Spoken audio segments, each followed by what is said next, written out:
Good afternoon, everyone. Please grab your seats.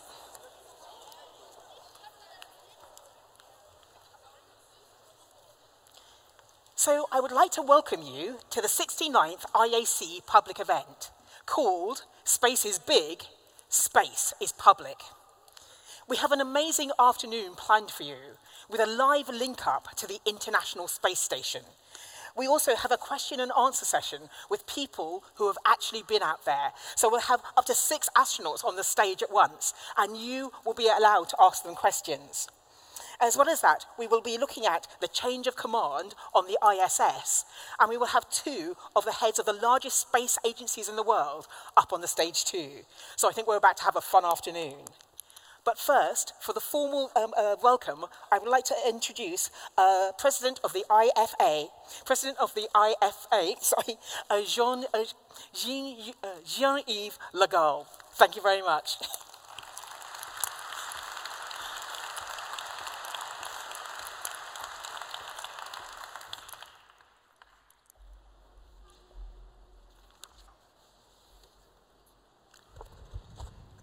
So, good afternoon, Bremen. Good afternoon, the Earth.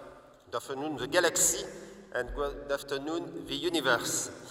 And good afternoon, dear visitors from Bremen and around. It's for me an immense pleasure to welcome you all here today at the occasion of the IAC 2018 Public Day, which for a fortunate coincidence occurs on the same day as the celebrations of German Unity Day, giving us a double reason to celebrate.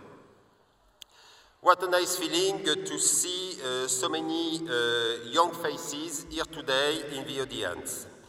As the IAC delegates in the audience know very well, they have heard me say it many times already this week, and I will repeat it many times again. The involvement of the young generation in the space activities is a subject very close to my heart. And today will be a day of excitement because we will kick off this major event with a plenary session organized by the European Space Agency on the topic of space safety. I'm very glad that this debate is happening precisely today as the IAC opens up to the public. This is a very great opportunity to widen the conversation on the immense scope of the various space-related disciplines. Right after this plenary debate on space safety, we will have the fantastic and very rare opportunity to join in live to the International Space Station for a live chat with Alexander Gerst. We will be the second ISA and first German commander of the International Space Station in the 20 years of its existence, and I think that it is a huge achievement for Germany.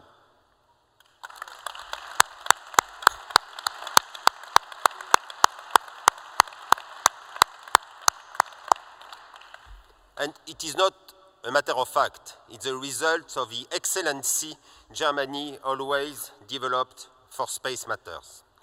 And so I am always fascinated by the IAF outstanding projects where so many spacefaring nations joined forces for a common and shared goal.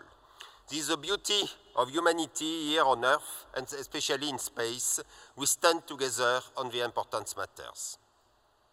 I think that no one knows this solidarity and sharing principle better than our astronauts, and I am very happy to announce that after our talk to Alex, we will welcome on stage astronauts from all over the world to share their views on their unique professional careers with all of you.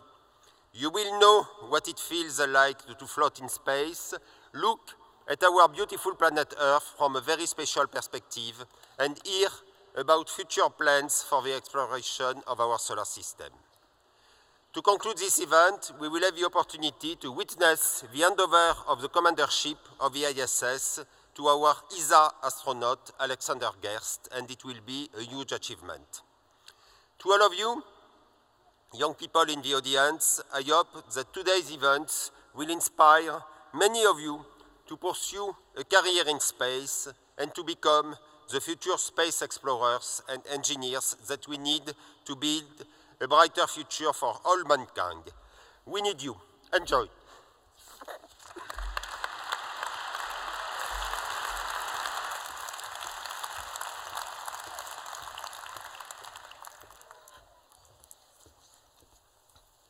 Thank you very much. And for a local Bremen welcome, I would like to invite Senator Güntner to the stage, Head of Economic Affairs, Labour and Ports here in Bremen. Thank you.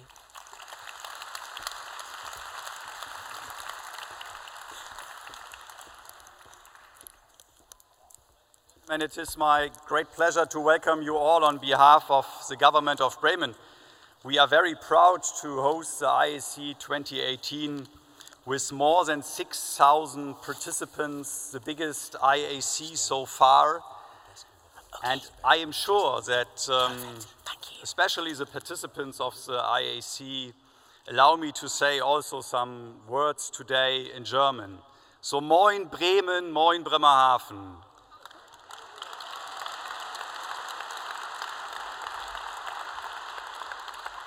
Das ist heute ein sehr guter Tag für Bremen, ein sehr guter Tag für Deutschland. Nicht nur, weil wir den 3. Oktober feiern, nicht nur, weil heute Nacht der Lander auf dem Asteroiden Ryugu gelandet ist, sondern weil wir auch mit diesem Public Day deutlich machen, dass Raumfahrt ein Thema ist, das alle betrifft. Raumfahrt ein Thema ist, das für alle Menschen wichtig ist. Deswegen auch das Motto des Kongresses Involving Everyone, also alle einzuladen, alle einzubeziehen, deutlich zu machen, von wie zentraler Bedeutung das Thema Raumfahrt für uns ist. In Bremen wird die Oberstufe der Ariane-Rakete gebaut, die Galileo-Satelliten werden hier gebaut, wichtige Teile für die internationale Raumstation.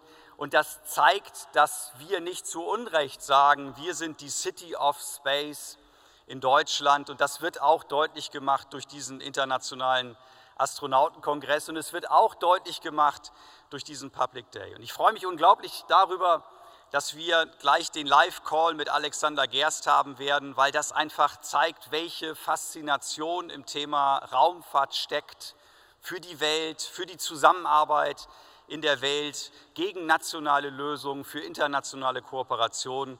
Und dafür steht eben auch der Internationale Astronautenkongress. Insofern herzlichen Dank, dass Sie alle unserer Einladung heute gefolgt sind und spannende Diskussionen und vor allem an die Jungen, die hier sind, die Jungen und Mädchen, die Zukunft von uns allen. Guckt euch an, was in der Raumfahrt geht, guckt euch an, welche tollen Perspektiven es in der Raumfahrt geht. Ergreift diese Chancen. Ihr habt hier viele tolle Menschen, mit denen ihr darüber reden könnt. Herzlichen Dank und einen tollen Public Day für Bremen.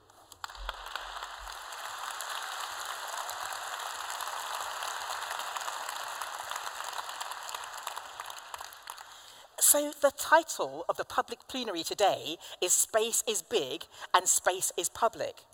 But the theme for the overall Congress that we're here for is called Involve Everyone. So in the name of involving everyone, I want to ask a question. How many of you here, if you got the opportunity, would go into space? Put up your hands, please. How many of you would there? I'm trying to see. Not so many hands at the back, but quite a few hands in the front. I must admit, I want to put up 2 hands and a leg. because ever since I was a young child, I have dreamed of going into space. It's been the thing that has driven me through my life. And for me, it was quite a challenge because I was brought up in the UK. And in the UK, here as well, I suffer from dyslexia. So when I was young, I was put at the back of the class and sort of forgotten. And my dreams of going into space seemed crazy. But I think space is the power of a crazy dream. And by having this crazy dream, it has enabled me to do things which I never dreamed were possible, like standing here in front of you today. So I think today is about bringing out the inner astronaut in each and every one of us. So let us celebrate with the astronauts who have been out there, and let us go out there ourselves. So let's have as much fun as possible. You've been given an overview of what's going to be happening today, so let's get on with it and start the first plenary. Thank you.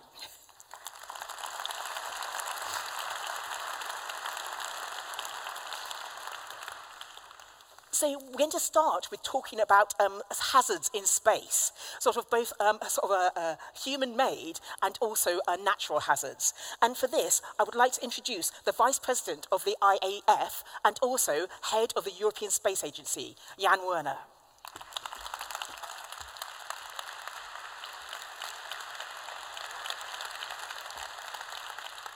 Moin Bremen. Hi. Hi. So Jan, we're going to talk about sort of hazards in space. Yes. Can you give the public here an overview of what we're talking about? Look behind me and you see the issue. So we have several issues in space. We can also say it's an opportunity. We have space debris around the Earth of natural and of man-made character. So about 750,000 particles of a size of at least 1 centimeter.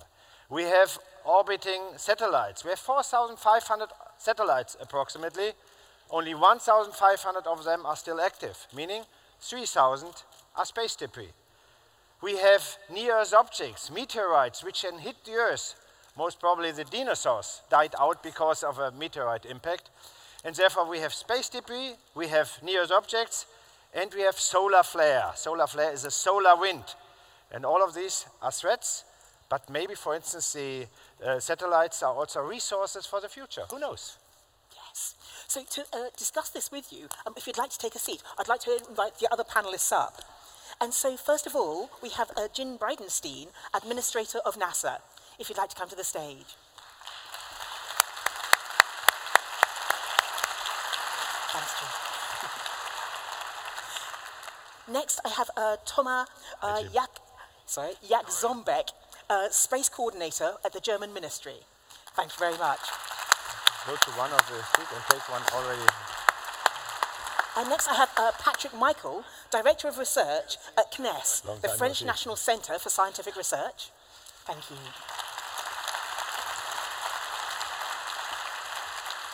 Next, I have Nicholas Chambusi, Executive Vice President, Space Systems at Airbus.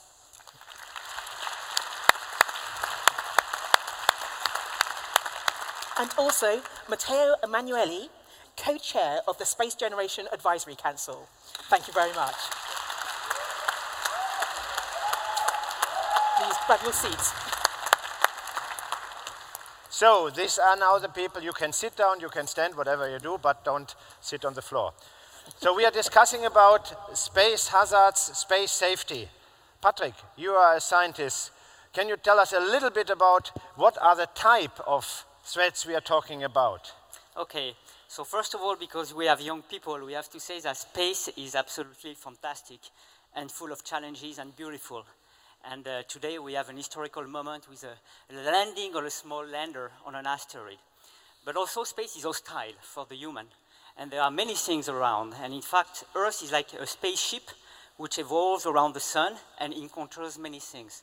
So there are two natural risks that we are exposed to from the outer space. The first one is solar flares. So the sun, of course, the star which, over which we evolve is active. It's living, you know, like a living organism. And sometimes you have eruptions. And therefore, you can have solar flares, and that can cause problems for all the electronic equipment. And the second one is small bodies, so asteroids. Most of them are between Mars and Jupiter, but some of them come close to the Earth, even across the trajectory of the Earth. And you just look at the moon, and you see all the craters. And the Earth is subjected to the same kind of impact, except the fact that, of course, we have erosion, tectonic plates, water that make this crater disappear.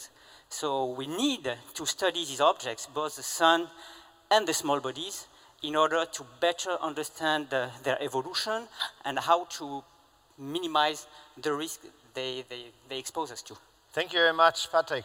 Matteo, there are some other things in space. We call it space debris. It may be also space resources. What can you say us a little bit about that? Well, regarding space debris, I think we can, especially the man-made object, I think we can make a paragon with the plastic in the ocean. I think that is something that we need to address and address before it becomes an issue, like plastic now is in the ocean. And we need to make sure that not only we are able to clean what we put in space, but also to clean what is already there, in order to make sure that we keep the orbit sustainable for the next generation and also for the emerging countries that want to launch a satellite in space in the next future. Thank you very much. Mr. Jatzombeck, you are the coordinator for the German government for aerospace. Is space safety, is this already on the political landscape? Plays it a role, or is space for you not even important? Is it unimportant? So tell us a little bit. I wouldn't have come if you think that it's unimportant. But Bremen is nice. It's a reason to come here anyhow. I can only repeat what I said on Monday. Bremen is the most spacified city in Germany and maybe all around the world.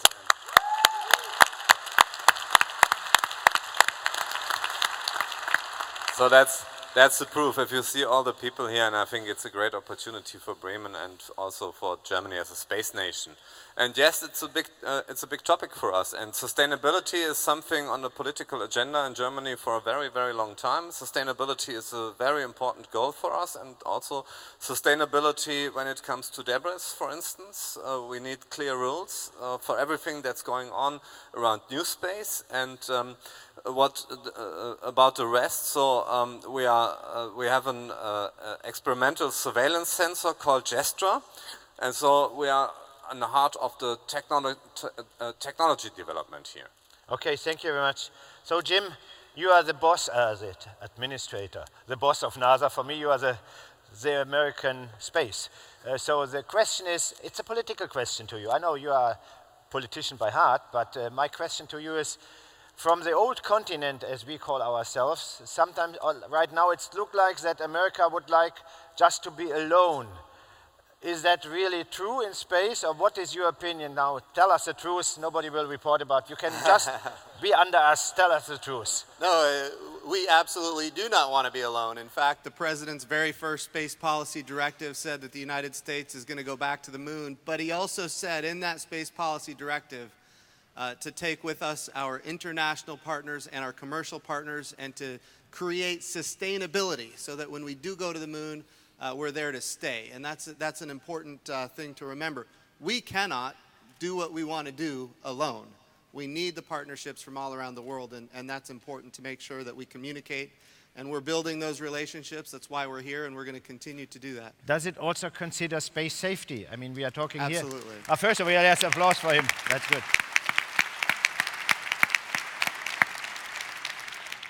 So the question then becomes about space safety. So I'll tell a quick little story that most people here may be aware of, but in 2009, there was a catastrophic collision in orbit.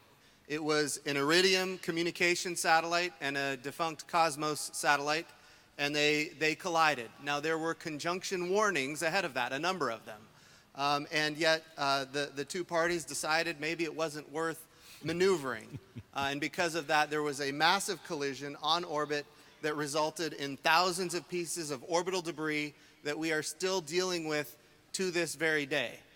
And we did a study. In fact, it was the Interagency Space Debris Coordination Committee, which includes NASA and, of course, space agencies from around the world. I think there's 13 different partners, including ESA is a part of this. And in that study, the best minds from around the world came to the conclusion that a collision like that will occur on average every 5 to 9 years. And every single one of those collisions, of course, begets more collisions. And here's what was interesting in the report. That was based on the fact that launch cadence stays the same. And here's what we know. If all of us are successful in what we want to do, the launch cadence absolutely will not stay the same. We don't want it to stay the same. We want to maximize the utility of space for everyone. And in order to do that, we need to see a whole lot more launches. So the important thing to remember is that as we see more launches, more activities in space, we have to be better, we have to be smarter. The President's Space Policy Directive 3, the third Space Policy Directive that he signed, and of course puts me in the middle of it, is that we will do space situational awareness and space traffic management, and right now we're looking at all the options to do that. In the United States, the agency responsible for coordinating that is the Commerce Department, and the reason that's important, it needs to be a civilian agency with international partnerships, and all of that is in Space Policy Directive 3. It absolutely must be solved on an international basis. That's needed an applause. I could add now another question to you concerning what to do between civilian satellites and military satellites, but we will take that question later. First of all, I would like to ask Nicola, as a representative of not of an agency, but of a company, not yet, right, of a company.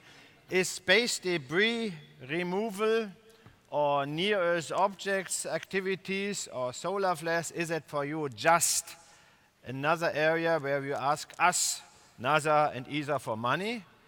Or isn't it in the change of the world, which we see right now with commercial satellites, even delivered and launched on a private commercial basis, isn't this also a necessity for you to work on it? Okay, Jan, thanks. Zum einen, moin moin, Bremen und Bremerhaven. Hallo zusammen, ne? Wer ist dabei? Ja, ich bin ein Franzose, aber ich habe ein paar Jahre in Bremen verbracht und deswegen bin ich so froh und stolz, heute zusammen hier zu sein. Ne? Now, back to your question, Jan.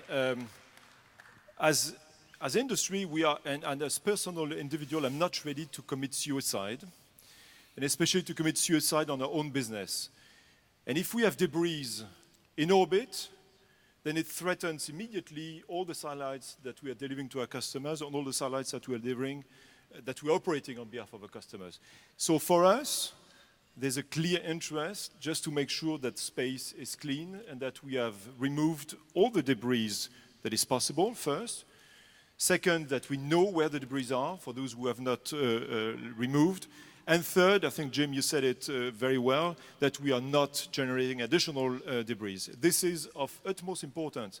If we have debris and every satellite that we are delivering is colliding and blows up, then we'll stop manufacturing satellites and we'll do something else. Thank you very much. Mr. Jatzombeck, yeah, please, an applause. It's good. Mr. Jatzombeck, it's my role to be sometimes a little bit direct. It's my nature. Never realized. Oh, never realized, okay. You see, when we are talking about near-Earth objects, asteroids, meteorites, when I ask also politicians, do you support that we do something against it? The first reaction was always, will it happen during my term? I mean, the impact. Is that something which is really the difficulty of politicians in this thinking on long term? Because I cannot really promise you that it will take during this mandate that you have. It may be later, but the probability is there. The probability is there for accidents, as Jim was saying, but it's also a probability that some of asteroids, either from the asteroid belt, as you mentioned, Patrick, but also from interstellar. We had Oumuamua coming from far away, suddenly close to the Earth. So is it how to raise awareness with politicians for that? Yeah, I would be glad if it wouldn't happen even after my term. And I can say it's a complicated matter, but as we can see today, it's first time other way around. We landed with Mascot on this asteroid today, and so it's the first time that we are touching an asteroid. And it's quite a complicated mission. When you look at the surface of this asteroid, which is very rough, and so I think it's a huge step forward, and whatever to do to handle with asteroids and potential dangerous situations, it is a good idea to have technology to land on them, and now we have that, and we have to go further. Patrick, he said landing, we can, but this is not enough to avoid an impact. I mean, you cannot land and say, asteroid, please don't hit us. What is the solution to convince an asteroid not to hit the Earth? Yeah, well, first it's true that compared to many other natural risks, like tsunamis, as we have seen, and earthquakes, this is a natural risk which has the lowest probability. However, the advantage of this risk, I would say, that there is a way to predict it and even to prevent it by feasible and reasonable means. So first you need, in parallel, by the way, to do the inventory of these objects so that we can predict whether someone will hit, some of them will hit. And that can be done either from the ground or even on a short-term time scale from space. And the other thing is to test deflection techniques so that if by observations we predict an impact, we have a way to deflect it from the trajectory. So I call it billiard in space. Yeah, it's a sort of billiard in space, but in billiard you can move easier your ball in order that it goes in a hole. Here what you want to do is to do it enough in advance that you give a little kick and then it meets the Earth 10 years So afterwards. it should be easier not to meet a hole, Well, but to just. Nothing is easy in space, which is also fascinating, and that's why young people, I encourage them to come into this field because it's full of challenge, it's very exciting, full of surprises. So there are challenges, and that's why we need to be prepared. Somebody said, maybe your the former president actually of ESA said, you need to be prepared before you need it. Because you have steps to do. The first is to verify that your techniques works. You know, I mean, we built airplanes. We know the mechanics, and yet we always do a test before putting passengers. So when you want to deflect an asteroid, we know our knowledge is so poor that we still need to learn how to interact with them. And by the way, the advantage also is that these small bodies actually interest diverse communities which have very different objectives. So you have scientists, you have people interested in planetary defense, and you have people interested in mining asteroid resources, and they all need the same knowledge. So when you do a test of deflection, of course, all your requirements are driven towards planetary defense, but all the knowledge also is interesting for the scientists and for the miners. And for all these kind of missions, what we have Hayabusa 2. We learn about their structures, and we know that the structure is very important because the response of an asteroid to a deflection techniques relies on the physical properties. So I think there are many steps, but two things that are feasible and just need to be implemented is to make the inventory and make a deflection test. This is a great challenge, it's very exciting, and we can then have a positive message to the public. We had a very low probability risk, but now we know how to take care of it. Yes, and of course, even the probability is low, the damage might be infinite. Absolutely, and it's like lottery, you know, yes. Probability is low, but sometimes you win. Yeah, you can lose. Jim, what is NASA doing in this respect concerning planetary defense, near object asteroids, etc.? Wonderful question. We are required by law as an agency to keep a catalog of objects that we not only search for, but then we keep a catalog and we determine their trajectories. And most of the objects that are in, well, they say over a certain number of percent, but it's almost 100% of the objects that would be of the size that could be an existential threat to the planet have in essence been cataloged. And we make that available to the public. And at this point, there's nothing there that is a threat, at least in a very, very, very long time. The concern is, of course, not the objects that we're able to catalog. The concern are the objects that are interstellar, you know, flying through our solar system and being able to have situational awareness on those objects, and that's the next big challenge, not just for the United States, but for the entire planet. Yeah. But in addition, I mean, Bruce Willis did his very best in Armageddon, yes. But I think he could do it only once. Right. So do you do also something concretely to prepare, to be prepared, as was requested? I think the answer to that is yes. Okay. In fact, that's got to be something all of us are thinking about. I want to go back to your other question about please. You mentioned earlier about military satellites, yes. Civilian satellites. Okay. I did not dare to ask that question, but now as you. Oh yeah, no, it's a wonderful question. So when you think about the space situational awareness data that we have, the vast preponderance of it comes from the United States Air Force. And that was established many years ago when it was just governments, and in fact it was just a couple of governments that even had access to space. So we started building the capability to collect the data and now share conjunction analysis and conjunction warning to the entire world. The challenge is, as we see more spacefaring nations and more commercial operations in space, this isn't a national security mission. We don't want it to be a national security mission. We want it to be a civilian mission where we bring our international partners alongside. And so, in fact, right now, we're cataloging about 23,000 pieces of orbital debris in low Earth orbit, and the United States Air Force is building what's called the Space Fence, which is going to go in Kwajalein. And once that gets online, we're going to be able to catalog over 200,000 pieces of orbital debris. So if we think it looks scary now with 23,000 that we can see, wait till we can see 200,000. And it could be even higher than that we're able to see once it gets online. But the key is that data that ultimately is necessary for security and space for all of us. We need to share that data. with the international community and in fact through a civilian agency in the US government and or even better in my view commercial agencies.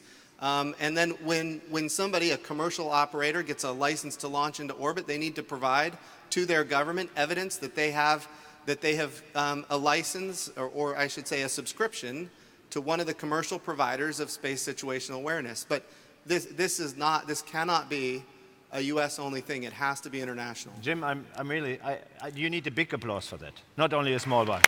Thank you.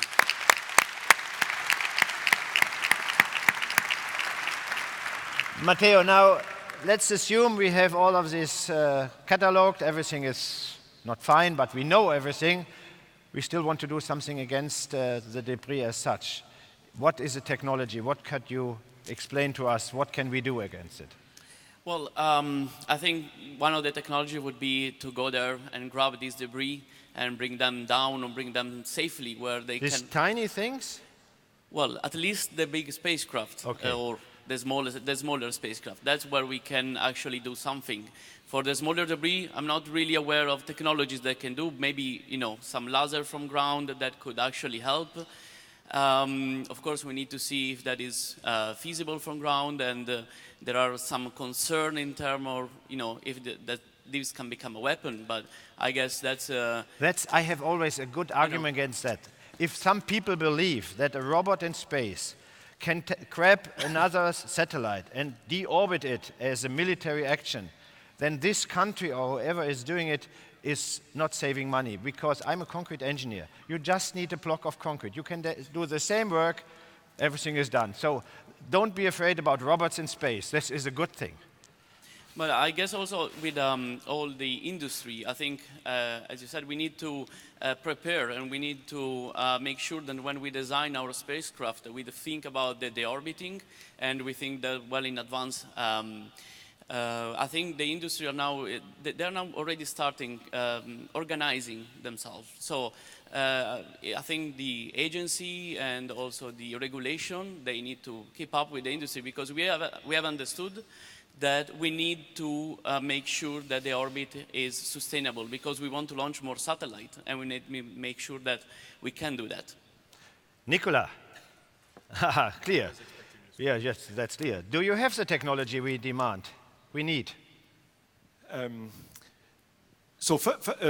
has internet access in the room? I think everybody. Go on YouTube, go on Twitter and type remove debris. This is a cool thing that we have done, an experiment that we are doing together with ESA, with the European Commission. And the idea is we have launched a small satellite in space. And it was done a few weeks ago. A first satellite throw through a net in space, a 5 meters diameter net, trying to capture one small satellite. And it did work. It did capture the small satellite. Coming up is the next experience where not only we'll just throw a net, but we'll shoot a harpoon on a second satellite to try to capture it. This is all good. I mean, assume it works. We'll have one satellite capturing a net and the other one on a harpoon. Now, the good thing is you have reduced the number of debris by factor 3. Instead of 3 debris, you have only 1. But you still have 1 debris. So the next step, and the ultimate one, would be to deorbit this block of satellites. And this will be done with a new technique, not new completely, but using a solar wind, which will slow down the satellite and bring it down to Earth. Okay. Now, if you allow me, two remarks. Maybe you remember a previous discussion we had in the past. Last time you bought your washing machine. Whenever you buy a washing machine, you pay €1, €2 for debris removal. And remember a few months ago I floated the idea of whenever somebody's buying a satellite, there's a kind of a fee, a deposit, which will fund an international fund to further remove the debris. But it will be more than €1. Yeah, okay. It depends on the number of satellites that we'll send. Okay, thank you very much. Now, we discussed NEOs and NEOs objects, asteroids. We discussed also about space debris. We did not look to solar flare. Solar flare, who of you can tell the public a little bit the danger of solar flares. Jim, you might do that. Sure. So what we know is that every once in a while, the sun releases charged particles in massive events called a solar flare. And those charged particles, we're talking about subatomic particles, electrons, neutrons, they can be detrimental to satellites in orbit around the Earth. Even more scary, when you get to, we're very protected by the magnetic field around the Earth. I love the picture behind us. You can see that looks like some kind of coronal mass ejection coming out of the sun, and then you can see a faint glow around the Earth. Well, that's the magnetic field protecting planet Earth. Now that's a good thing, except when we have these coronal mass ejections where the Earth is in the line of sight, it can go right through our protective field. And when that happens, it not only affects the satellites in orbit around the Earth, it can affect power grids in a way where we lose power. And in fact, it will affect the electromagnetic spectrum so that your cell phones won't work and anything that you're doing wirelessly won't work. And it can in fact, shut down computer networks and all these kind of things. And if we're not careful, it could in fact be an existential threat to the world. Recently, NASA, with our European partners, we launched a satellite that was a mission to the sun, the Parker Solar Probe.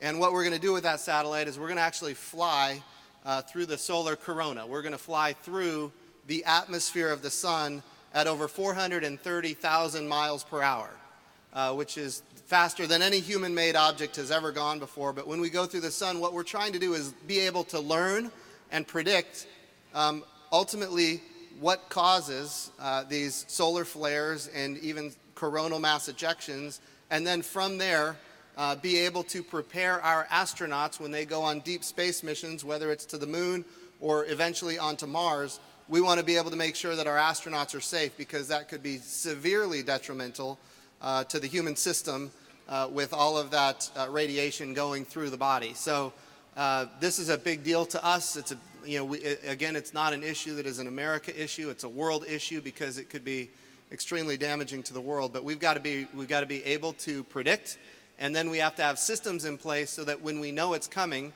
we can start shutting down systems ahead of time so they're not permanently damaged.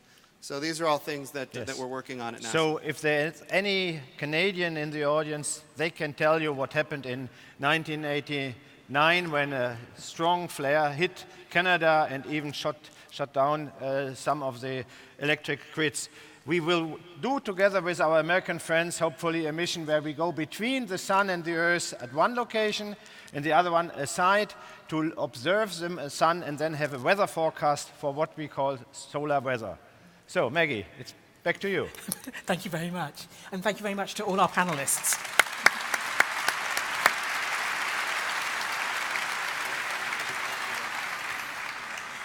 Now, the motto we are working for under this Congress is involve everyone. Now, as you can imagine, in an auditorium this size, having a roving mic is a bit hard work. So what we have done is we've invited some selected audience members to come up onto the stage and ask our distinguished panel some questions. So if you'd like to come on up, thank you very much. No.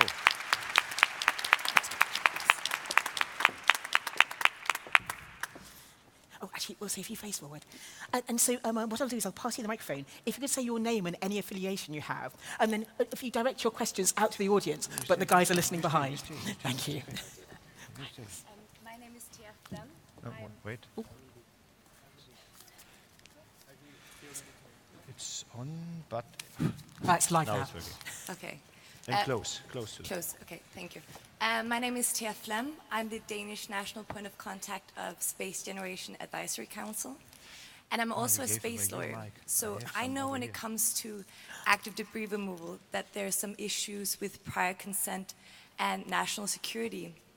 And my question is, under what conditions ESA or NASA would allow a foreign entity to remove their space object? This is a difficult question, Jim, for both of us. The problem is, and you, the problem is if there is a space asset, a satellite owned by, for instance, NASA, and ESA decides, okay, let's get it down, And as soon as we grab it, it's our responsibility. And therefore, if something happens afterwards, it's us, not any longer NASA. Jim? Well, and the other challenge, the other big challenge, of course, is that there's debris out there from collisions in the past, and how do you sort out who owns which debris, who's responsible for bringing that debris down, and then allocating responsibility and, in fact, even liability, which, of course, under the Outer Space Treaty, we are all responsible for our own activities in space. The other thing that's important to note, and I think this is a wonderful point you just made.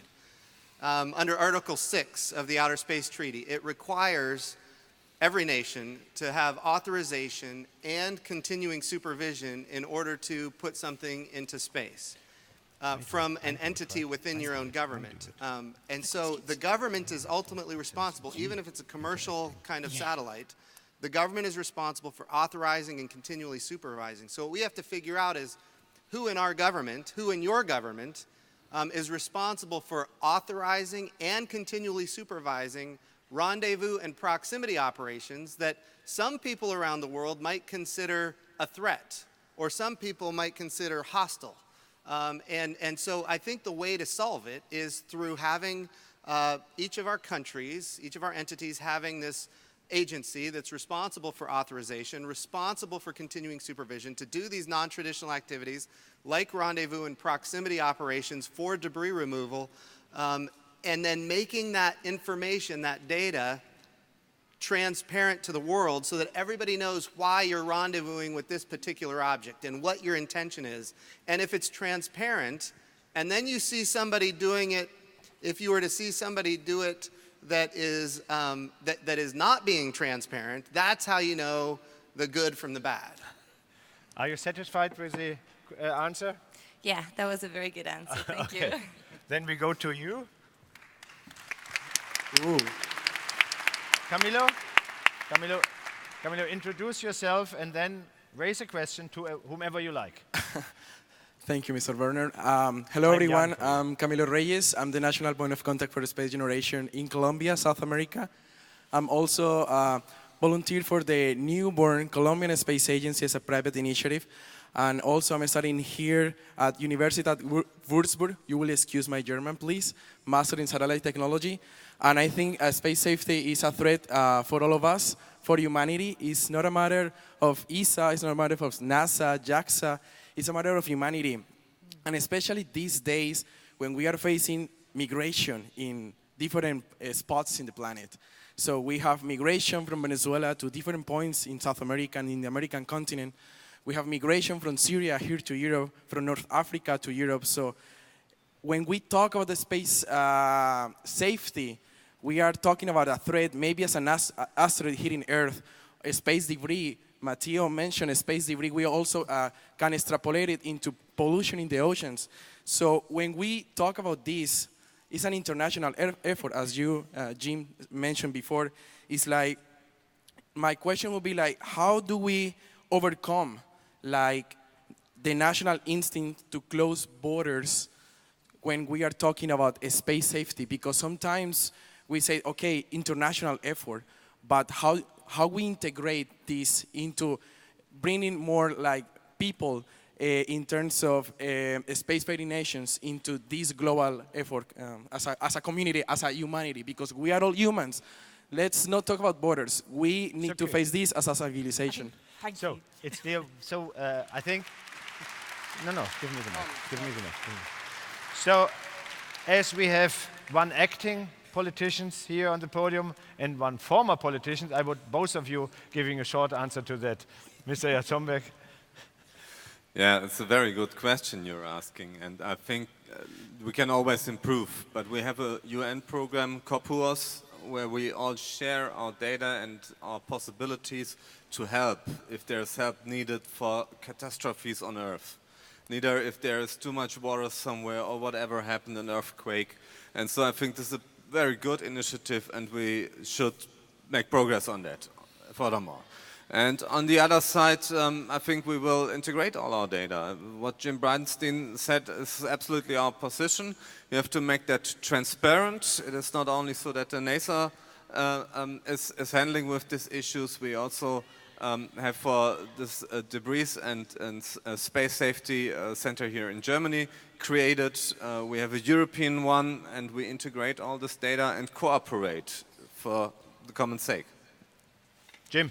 Another great question. So the United States of America, we work through the International Telecommunications Union, the ITU, at the UN. So another perfect example of how we can allocate orbital slots according to the needs of the world. And of course, that results in a lot of debate. But at the end of the day, we have to respect that process as we allocate orbital slots for geostationary orbit. It is also important to note that, again, the United States Air Force in so many ways does conjunction analysis and warning for the entire world. And we want to, it is necessary for our activities in space to make sure that there are no collisions, which is why we share that with the world. I do think that we can create better opportunities if the raw data coming from those systems can be put into a civil center in the United States of America, where our international partners and sometimes our international competitors feel more willing to cooperate with a civil agency rather than the Department of Defense. That's the key thing here. Have it within a civilian agency, and the President's Space Policy Directive 3 puts that at the Commerce Department. So we got to get that data to a civilian agency. That civilian agency could, in fact, outsource it to commercial, and then we can combine our data with data from around the world and make it all public and transparent for everybody to see, so we get the absolute best data and the absolute most data. Thank you. Nicola, you wanted to give a short remark on that as well. Not short. Just to follow up. Hello.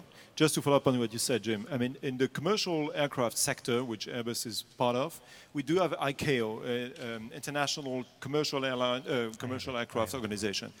We could certainly think about something like International Civil Space Organization doing exactly the same business, setting standards, monitoring, and setting regulations, and making sure that we will have space traffic managed, organized not at nations, not at countries level, but at international level. Thank you. Nicola? Can I say one little thing? We are a little bit running out of time. Very 5 quick. seconds. 1, For the 2, scientists, 3, science has no 4, frontier. 5. And all the projects we are talking about, even planetary defense, we do it, with your American colleagues, we have a project together. Hayabusa 2, Ares-Rex, all these missions are built with scientists around the world. And ESA is a great example where you have all European scientists working together toward the same goal. So I think this is a positive message, is that if you are interested in knowledge, there is no frontier. Thank you. Carmen? Yes. Short question, and tell us who should answer that. Hi, Carmen from SJC from IAAS for space safety. So you mentioned ICAO. Then we hear numbers about having a catalog of 200,000 space debris.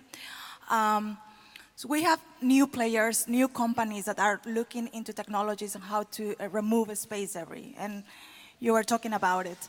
How these new companies can collaborate internationally with the different agencies, and how is missing to, or what is missing to implement the international regulations to avoid these kind of things or to improve. Who should answer that question? So I will like Nicolas and Patrick. No, Matteo. Matteo would be the right one for business. So, but short, we are...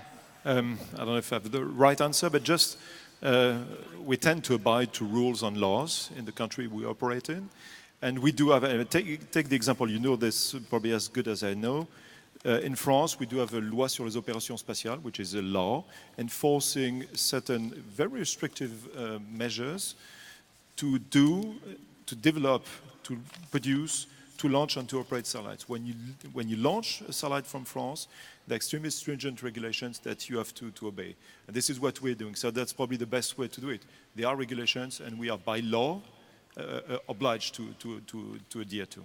And Matteo? Yes. Well, Good question. I think because there are regulations, but those regulations are actually probably for the old space. The new space that is coming, we are not that ready on that regulation. So maybe we should look into that and how to allow these companies to actually do their job, the job that they are that they should do, because we are talking about removing debris, but we need to allow them to remove this debris and to allow this commercial new business to come up and actually do their business. If I may add, I mean, Airbus, we are co-prime contractor for OneWeb, for the constellation. We'll manufacture 900 satellites. We have started to manufacture. They'll be launched by Aderin-Pocock, which is a legal French company. And the law applies. And whether you call it old or new space, it applies also for big constellations like this one. So I think this is a conversation we could continue having for a long time in the future. Sorry, it's come back. It didn't work. Okay. I think this is a conversation we can continue having for a long time in the future, but it is a global effort, and we need to remember that. But now I'd like to pass over to Jan to wrap up this session. Thank you very much, Maggie, and thank you very much to all of you participating in this very special plenary at the Day of Unification in Germany. I understood that space safety is really something we could do together. And I'm really happy that from the different members and different panelists over here, this message was very clear. Thank you to all of you, especially also to Jim Bridenstine coming from the other part of the tiny pond over here. It's clear we have the different challenges. You could call it challenge, you could call it threat, you could call it opportunity, because who knows, maybe some of the satellites out there have still some resources we can reuse. So why not having recycling in orbit? Why not do that using these resources for future? Therefore, the debris and the satellites, maybe also some resources. Of course, we have to take care of near objects coming closer to the Earth or far objects from interstellar hitting toward the Earth. We need something like a forecast for that and some mitigation methods. And for the sun, the only thing is that we have a weather forecast to really warn the Earth, but also the satellites. There is something coming, and we better take care of that in order not to endanger our assets. Space is day-to-day activity. You are all using it either for navigation, for communication, for telecommunication, so Earth observation, everything. You are using it for weather forecast, so space is meanwhile an infrastructure for us, and therefore we better secure it, and at the same time we have to secure humanity on the surface of the Earth. This is what I learned from what I heard. Fantastic, thank you. Thank you. Now you can all leave. So that ends the first session of our plenary today, but hang around, because next we're going to be going towards the live link-up with the International Space Station. Watch this space. Thank you very much. You can all leave. I'm going to stay. Thank you. Thank you. I'll call you up again.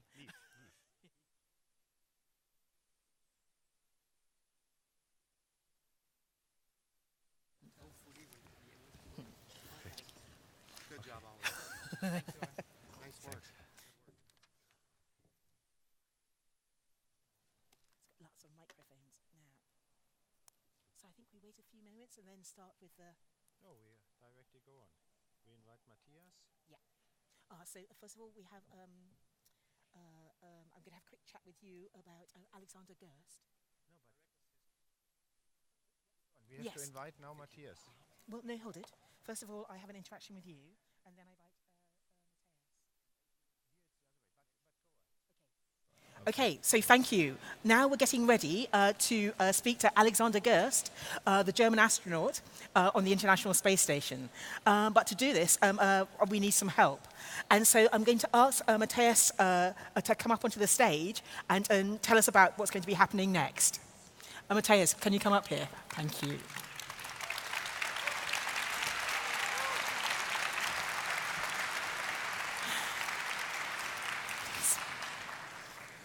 You have a mic. Du hast ein Mikro. Matthias, thank you. Okay. Thank you for coming up here, and it's lovely to speak to you. So, first of all, can you tell the audience who you are? Yes, my name is Matthias Maurer. I'm an ESA astronaut, and I was only confirmed last week to have certified, well, to being certified to fly into space. So I've finished my basic and pre-assignment training. Yes, thank you very much. Yeah, so hopefully within a few years I will be there where Alex is now. And I have to look a little bit on the timing, on the schedule. We'll have Alex online in a few minutes, less than 5 minutes. And so my role is to establish the connection and to look on the time. Perfect. So what I'm going to do is I'm going to invite the panelists who are going to ask Alice questions up onto the stage straight away. So can I ask Pascal Ehrenfreud, a CEO of DLR, to come up onto the stage? Thank you. Can I also ask Thomas Jasenbeck, also back onto the stage? And also Jim Bridenstine, Administrator of NASA, back onto the stage. Thank you very much. Now, these are our official questionnaires, but we also have some very special members in the audience. I'm sorry, I don't quite understand. So I'd like to also invite some very special members up onto the stage, and that is Paula, Jan, and Magdalena. If you'd also like to come onto the stage, please. Here they come. Hallo Jan. Stand here. How's life? Wie geht's dir? Gut. Hallo Paula. Wie geht's dir? Und wie geht's dir? Gut? Du bist müde? Na, dann geht's aber jetzt erst los. Nice to meet you. Hello. Please come and stand here. Hallo Magdalena.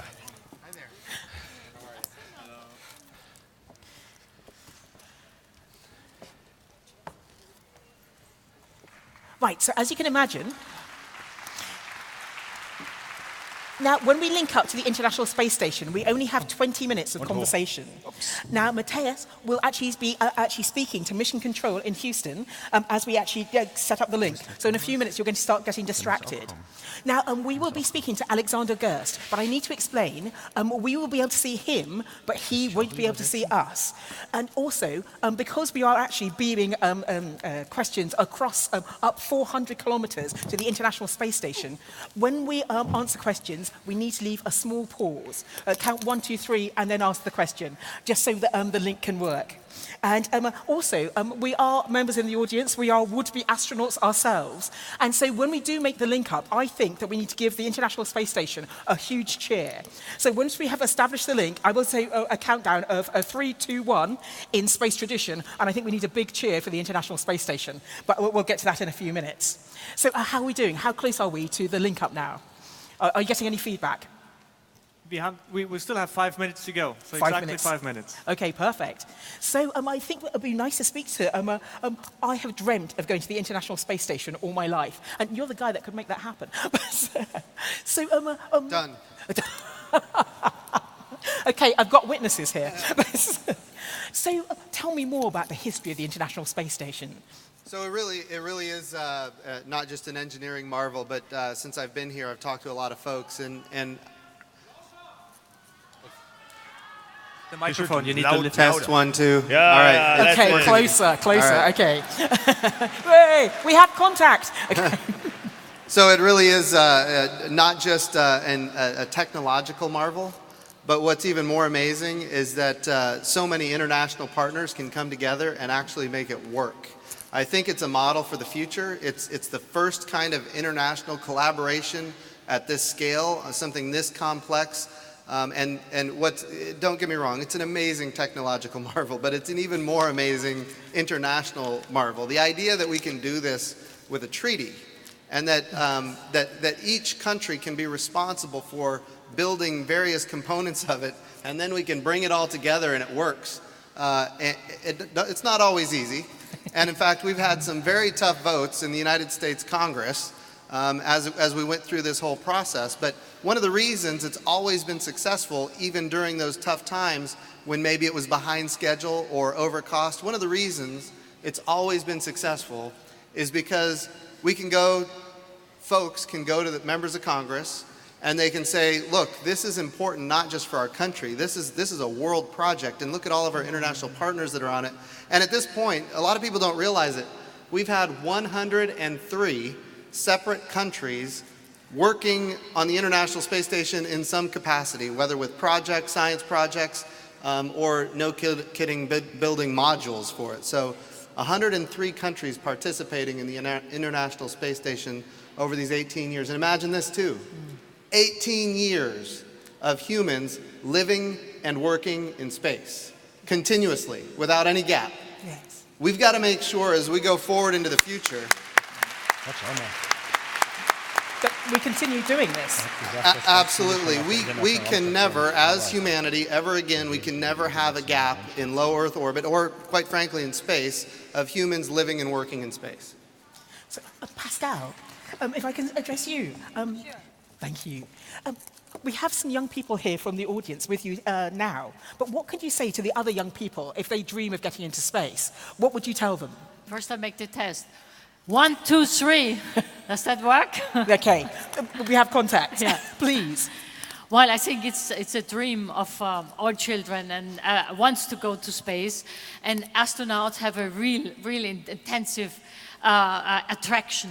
And I think Alexander Gerst is really an ambassador, and he's making so many outreach programs. And we also from the German Aerospace Center, we do a lot of roadshows about space topics, about physics. And I think it's really important because we want to have more young people in the STEM subjects. Okay, perfect, thank you.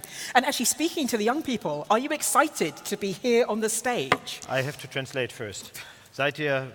Was ihr jetzt hier hört, ist das toll für euch, in so einer großen Halle zu sein? Paula? Yeah.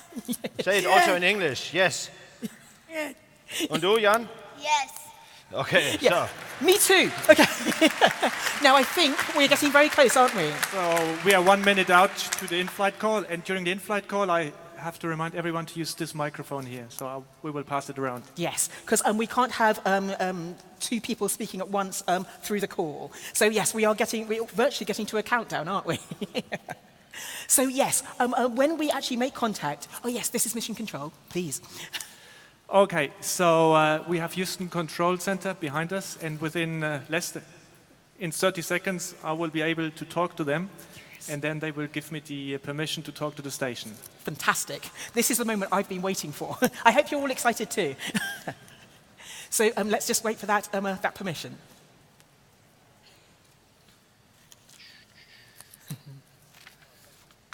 So the distance to Houston is even bigger than the height of the International Space Station by a factor of 20.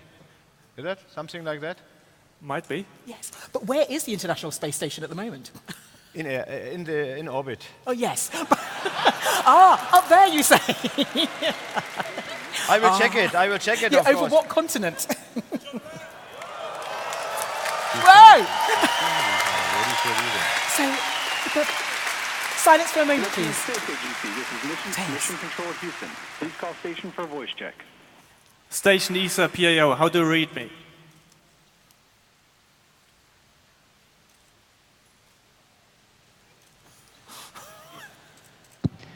Bremen, this is the International Space Station. I hear you loud and clear. Welcome.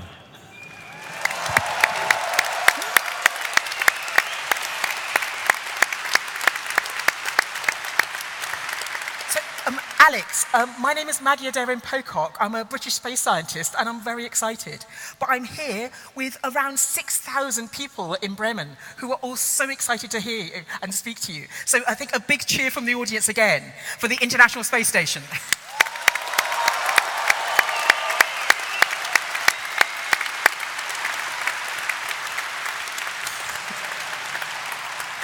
Now, as our call is only 20 minutes, I will pass straight on to the questions. So, would you like to ask your first question? Hallo Alexander, hier spricht Jan aus Berlin. Wenn du nachher das Kommando übernommen hast, ändert sich dann irgendwas in deinem Alltag und hast du weniger Zeit für Experimente im Columbus-Modul? I should translate it first. Hi, Alex. If you are now changing to be the commander of the station, do you will have less time to do real work, or what is your life then? Wait. He will answer first. Yes, well, first of all, big welcome again on the International Space Station. It is an honor and a pleasure for me to talk with you today on a German National Day, of course, and also an important day for me. Yeah, as for your question, as a commander on the International Space Station, of course, we still have to do all the jobs that the other crew members have to do as well, which is watch out for the station, do maintenance and repair work, and of course do experiments, which is one of the most important things that we do up here. So even after I'm a commander, I will still do experiments here in the Columbus laboratory. But of course, in addition to that, I have a few added responsibilities. Of course, I want to make sure that the crew has everything that they need to work up here to conduct all the experiments, that the mood is great, and of course that everybody is safe. That's one of the most important parts of the job as a commander. So my personal goal is that at the end of this expedition, we get our experiments done. The space station is in a good state. We preserve this fantastic machine. And of course, the most important thing is that we all come home as friends.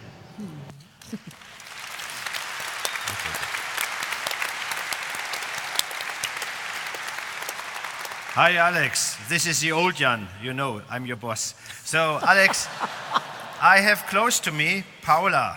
Paula was in a similar situation as you because she already did a parabolic flight. And Paula would also ask you a question. Please, Paula.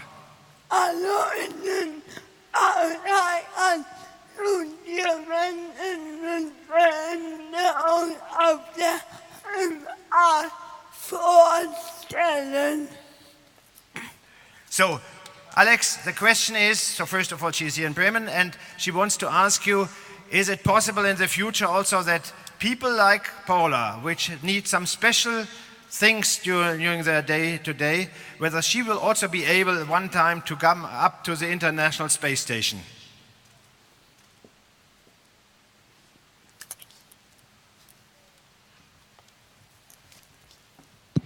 Hello, Paula.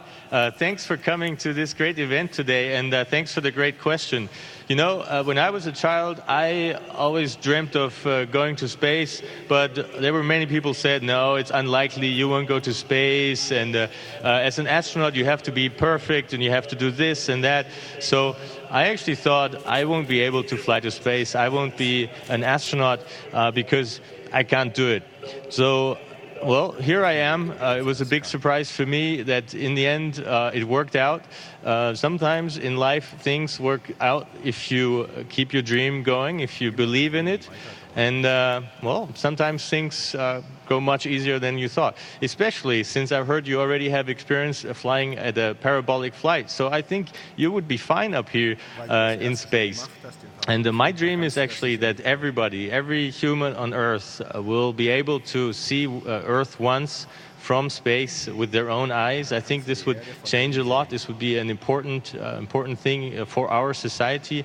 And maybe there is a chance. You know, spaceflight right now is somewhere where the aviation industry was maybe 100 years ago, right? So it was expensive to fly and only some people could do it. And it was dangerous as well, and then that developed into a different industry, of course, a different way of flying. Like nowadays, almost everybody can afford to fly in a plane. And my hope is, and I think that's a realistic hope, that the spaceflight industry will also progress towards that direction. So who knows? I think there's a realistic chance that you will fly to space one day. And that's why it's always important to keep that dream going, to never let go.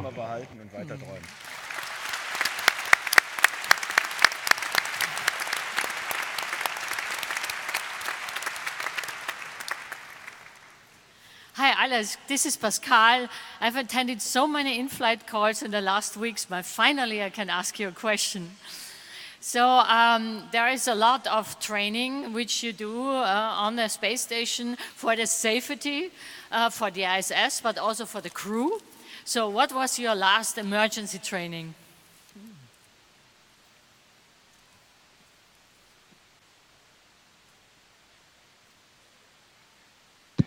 Hi, Pascal. It's funny that you should ask because I just finished the last emergency training 10 minutes ago. In this case, I actually had to conduct it with my crew. I led the training. It's an emergency review because with the other crew leaving tomorrow, we will only be 3 people up here in space, 3 people on the International Space Station. And that, of course, changes the way we react to emergencies. We just have less people. So it's even more important that everybody knows exactly what their role is if anything happens, like a fire or a depressurization of the atmosphere. And that's what we trained actually today. Then we have other training up here in space. We keep proficient on our skills working with the robotic arm that's on the outside of the space station. We keep proficient on emergency descent in the Soyuz capsule. That's our rescue capsule. If something really bad happens and we have to come back home quickly from the International Space Station, we have to be proficient on how to steer the Soyuz into the atmosphere. So this is all training that we do up here every day. And that shows that in our job, and I guess it's the same in many of your jobs as an engineer, you have to train to keep proficient. So it's nothing else for us up here.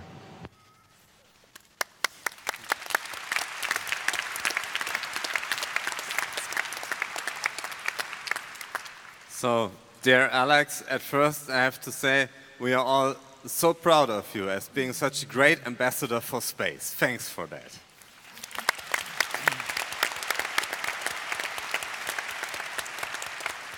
And so as we had the opportunity for a talk already, I asked the community on Facebook and Instagram so if they had a question. And there came a lot of ideas. For instance, will Fortuna Düsseldorf keep in first class? I mean, that's obvious they will. But so we've chosen one. Do you think, it's from André Simon aus Düsseldorf, do you think that the skills of the spaceships in science fiction movies will at any kind of any point of mankind will be realizable?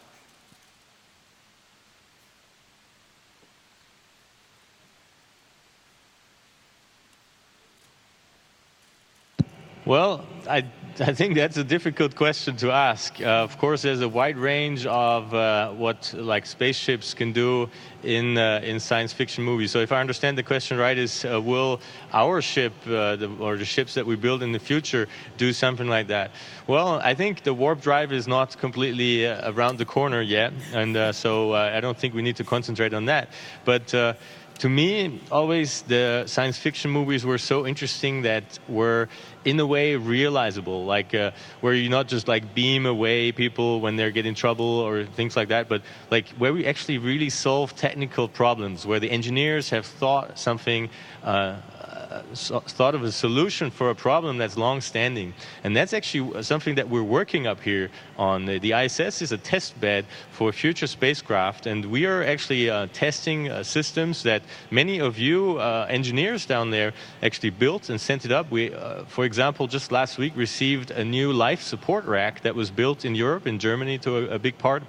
That is a next generation life support system, which is something that we need to include in the spaceships of the future. If you go to the moon and the Mars, we need reliable, closed life support systems, and that is something that we test up here. So in a way, we are actually working on a test ship that lets us realize, that lets us build the science fiction ships of the future, mainly meaning taking the fiction out of the science fiction. So that is something that I see as the key element to developing next steps out into space, and of course that's, for me as a physicist, really, really interesting to see.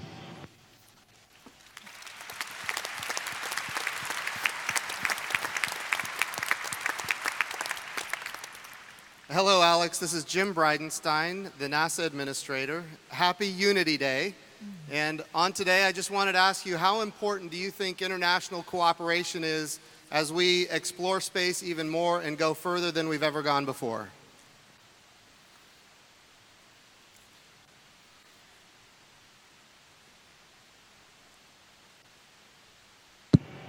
Yeah, Jim, that's, I guess you hit the most important point here.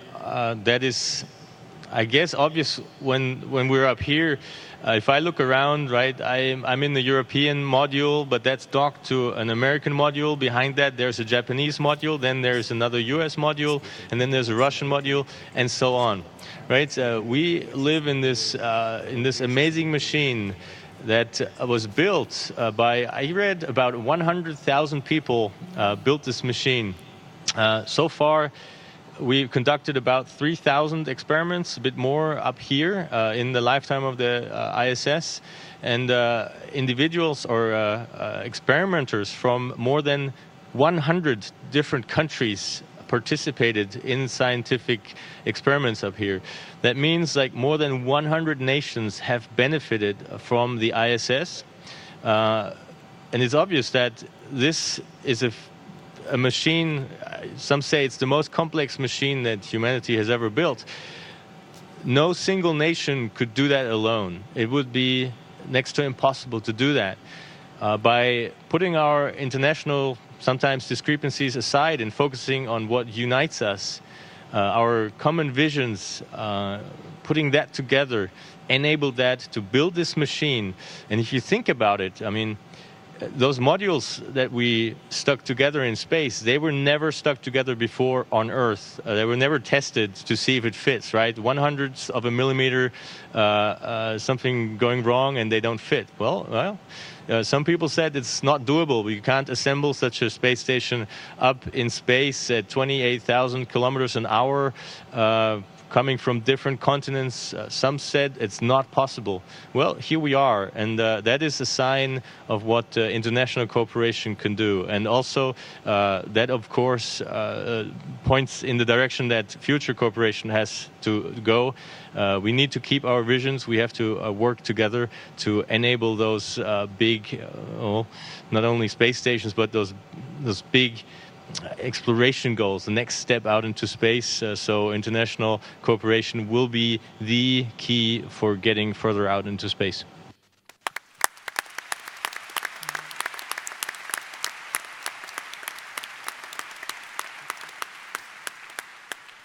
Hello, my name is Magda and I'm very excited being able to talk to you, so thank you for that. And I wanted to ask you, did you get a different view of the world or the humanity from up there?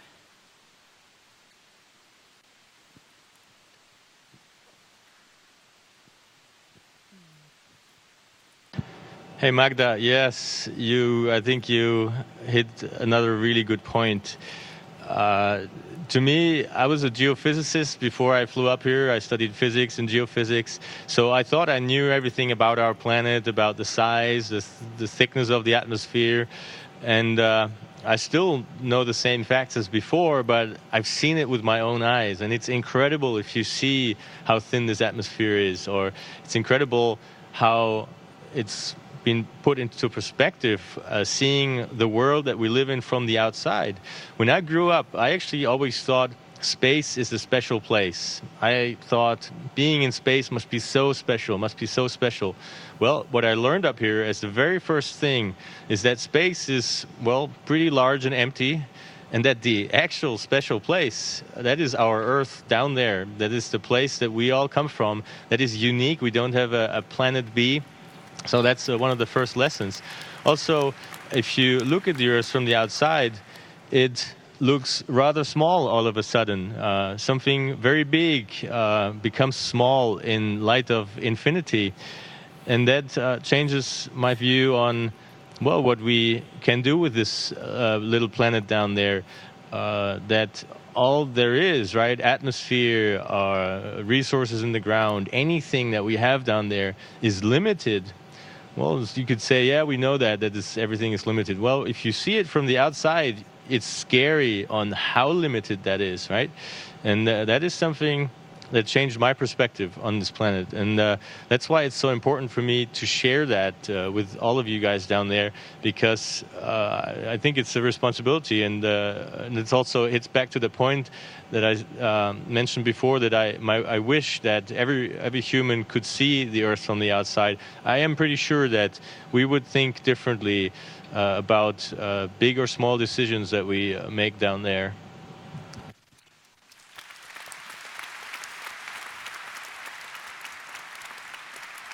Alex, maybe you could not hear that you always got a big round of applause for what you were saying. So it's now me to give you the final words, but maybe in your final words you can also give us an information about what we discussed today. This is space safety. Have you ever experienced that there is really debris out there, or is it just science fiction and just our idea here to get more money from our member states?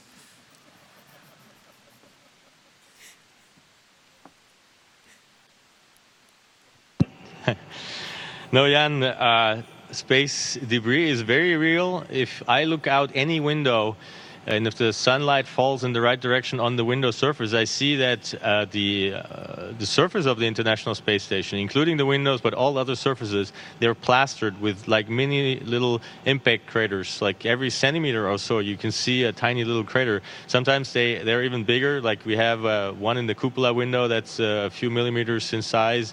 Had one in my last Soyuz in the window. Of course, we have protective panes that can cover that up to a certain size. But it makes you think, well, if that little particle that hit this, say, 5 millimeter crater in the window on the outside, what if that was a little bit bigger? And of course, I mean, we know, right, there's been satellites being taken out by space debris. So that is really an open flank that we have. We have so much valuable infrastructure up here in space, and also the prospect of flying to space is something that is endangered by space debris. If we let that grow too high, too far, then we cut off our access to space, and that's a huge economic impact. That would be a catastrophe for humanity, and that's why it's a good initiative to work on that, because really we need to close that open flank, and yeah, it's very, very real.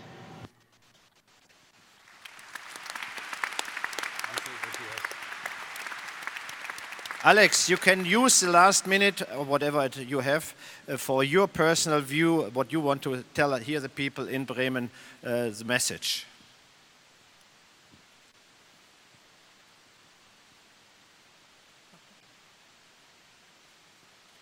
Thank you, Jan. That's indeed something that is close to my heart, to be speaking with you, because we talked about the vision before, the vision of flying to space and building, say, a space station. Buckminster Fuller once said, the vision itself is less important than the visionary spirit. And the visionary spirit is something that I can feel at IAC. You are the people who partly built this space station. You are the people who dream, who look further beyond the horizon, who don't let other people stop them. You are the guys that advance space exploration in all fields. And, well, it's easy to say, without you, space would be empty. So I want to encourage you to go on with this, because ISS was once only a daring vision, and now it's real. The same thing is right now happening with the Gateway. It was once a daring vision, and now we and many of you build that amazing new station to make it real. And we need you to dream further beyond that. What's going on? What's the next step out there in all fields? Like, I'm not only talking about walking on the moon or on Mars, but in any space-related field of technology, it requires keen thinkers who think beyond the horizon. And that is you. And I thank you for that. And I encourage you to go along, because in 10,000 years, if humanity still exists, our time will be remembered as a time of spaceflight, where the humans left their own planet for the very first time and ventured into space. That's a big, big step of evolution. We will be remembered for that, and you guys make that possible. So thank you for that, and keep doing that. All the best from the International Space Station. Thank you very much, Alex. And Houston, this concludes the PAO event. Applaus für Alex.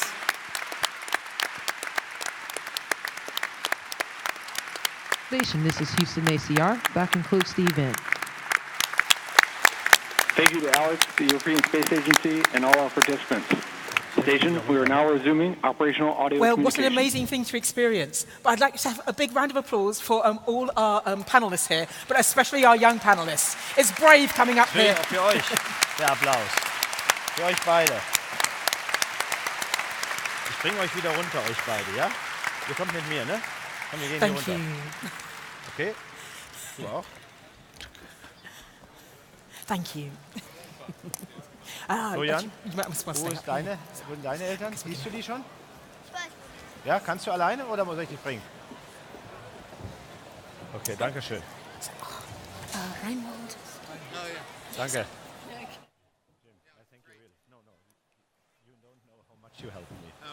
Thank you. Thank you.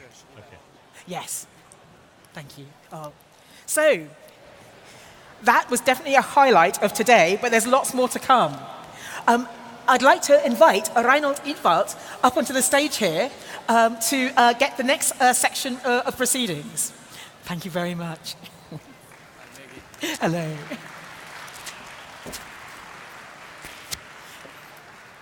I'm on number 6. Wer macht mir das ab?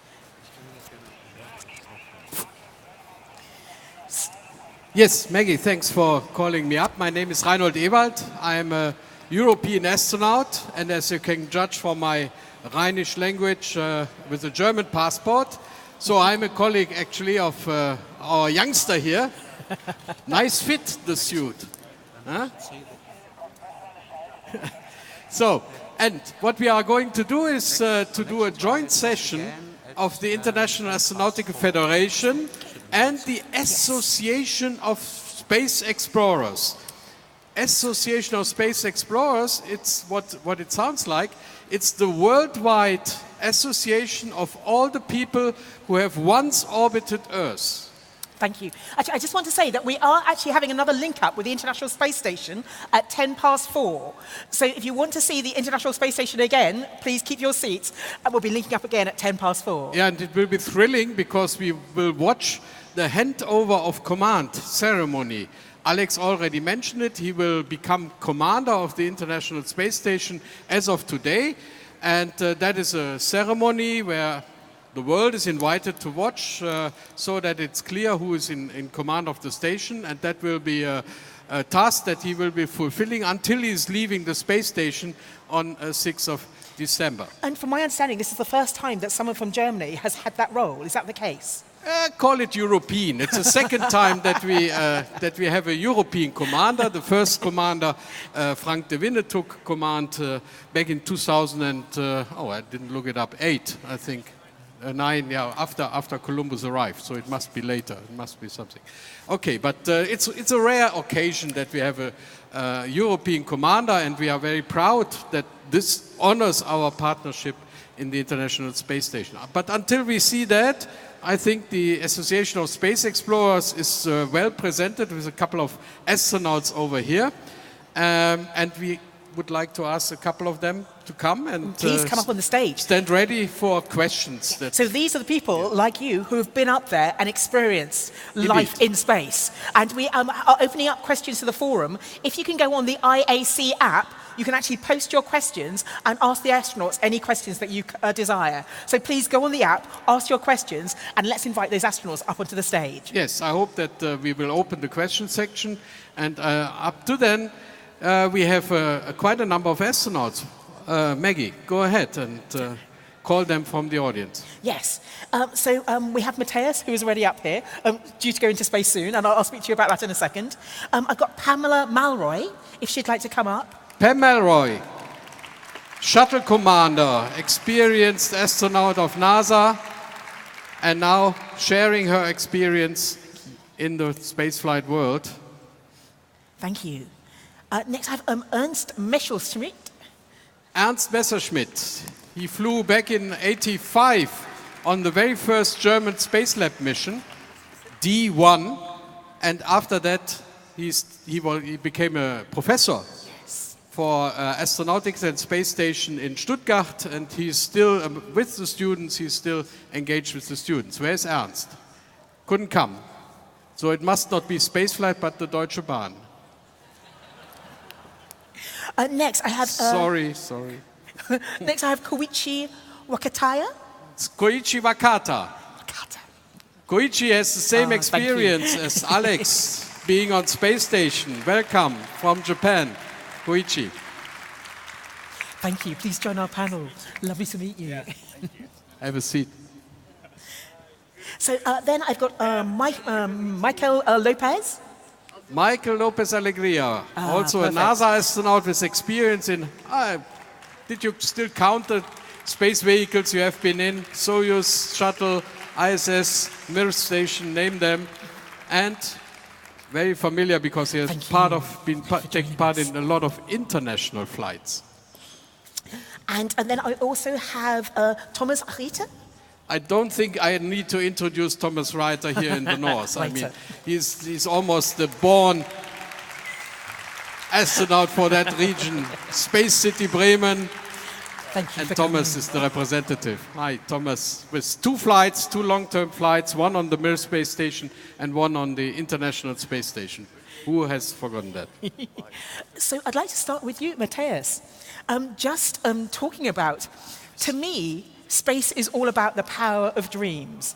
And that dream has worked for me. I have dreamt of space all my life. Actually, I just got a promise from Jim that he's going to send me up there.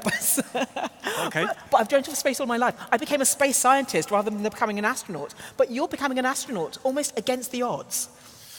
Well, yes. I mean, I was part of the astronaut selection in 2008, 2009. And I applied to that. I didn't get in. Of that one. So in the end, it's like I made it among the last 10 finalists who passed all exams. And then you think like, wow, I made it. But no, I didn't make it. I was told like ESA only has 6 flight opportunities. So only 6 astronauts were selected out of this group of 10 finalists. And I was told, yeah, we put you on the waiting list, but there's no guarantee. Yeah. So I made it on let me say, on my second chance. Yeah. So that must be quite frustrating to get that close out of the thousands that apply, to be in the top 10 and then told, I'm sorry, there's no space. Indeed, indeed. I mean, if everyone would have told me like after the first round, okay, you're not selected, it's always like what I expected. But then being like among the last 10 and you passed everything, that was really like a big shock. But as we say, dreams can come true, and you are due to go up. Absolutely, and I mean it's a dream worth following. So you need to actually never give up the hope. So I believe you also will fly to space.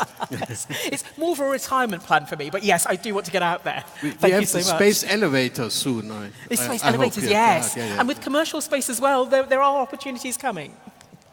Thank you. So, yeah, turning to Pam. I may have forgotten introducing you all your achievements, but the most prominent one was that you were leading a shuttle crew up into space, and you helped to build the International Space Station in that flight. Pam, I know that you moved on from your NASA experience. Can you tell us a little bit on your new experience? Upcoming new astronaut course, private people putting together flights. How does this scene now look? It's not the agency astronaut anymore. It's more multifold. It's opportunities for more people. Right. I think that's the best way to think about it, Reinhold, is that there are more opportunities for more people. I think there's always going to be a place for explorers who are doing things for the first time and blazing the trail, and will continue to go on out into the solar system, to the moon and Mars and beyond. But as Alexander Gerst said so well in his comments a few minutes ago, the perspective that we have on Earth is very transformative. And it's my hope, and I think all of our hope, that more people have the opportunity to see that. I think it could really change the world. And if you think about aviation today and how powerful it is that you can fly to Bremen, this beautiful city, and meet with all these people who care about space together, someday we will hold IAC on the moon. I can't wait. But we have to build such a large center before we can do that. Well, I mean, if I ask people about the astronaut profession, they say long training, a great deal of expertise, dangers need to be overcome, all that. Will that stay? Will we see a lighter way into space with all the new vehicles coming? Well, I think the only way we can get better at it is to continue to do it. We're like a family, if you haven't noticed. It's wonderful to see each other always. And now I feel ridiculous because I'm sitting and you're all standing. So, I'll join you. Okay, there you go. Well, we match anyway, so yeah. So I think that the only way that we'll get better is to send more people to space. And if you, again, think about aviation, the only people who flew airplanes at first were pilots, and eventually there was commercial aviation, and people still have someone there, a crew member, to take care of them and make sure that they're safe. Yes. And I think that you'll always see that because it has some hazards to the environment. But the more we do it, the better we'll get at it and the easier it will be to take passengers. Because to my mind, it's very much like if you look at mobile phones, they were for the great and the good at first, and they were huge, and slowly but surely, due to a commercial drive, they got smaller, and now we've all got them. Same with computers. First of all, they were the size of large rooms, and now that we've got them on our mobile phones. So that's my hope for getting into space. That because we want to get out there, we will drive the commercial aspect, and the price will come down. That's the hope. That's the hope. Okay, I think I have to excuse for the Deutsche Bahn because Ernst finally made it on the stage. Ernst, we introduced you and waited for you. Thank you for coming. And I think that Maggie has a question for you. Have a seat, please. So, I will move around. So my question is, on the International Space Station, we do lots of microgravity experiments. But the International Space Station has hopefully many years to come, but eventually it will burn up on the atmosphere, I guess, but we will deorbit it. So why is it important to have this capability, to have this microgravity environment in space? As a scientist, what do you see as the importance of this? As demonstrated, we have continued experiments. Through 3,000 had been mentioned by Alex Gerst. And there is a big demand to continue this kind of research. And even when we go back to the moon, we need some sort of facility. It could be combined with the infrastructure we need for going to the moon, but we still need something in the low Earth orbit for this continued operation of microgravity experiments. It's a wide spectrum of activities, material science, life science, combustion, etc. We are still not at the end of understanding how nature behaves, looking from nanometer range up to materials to be produced with new characteristics. So we need to continue on low Earth orbit, eventually in combination with the missions and vehicles we need to go to the moon.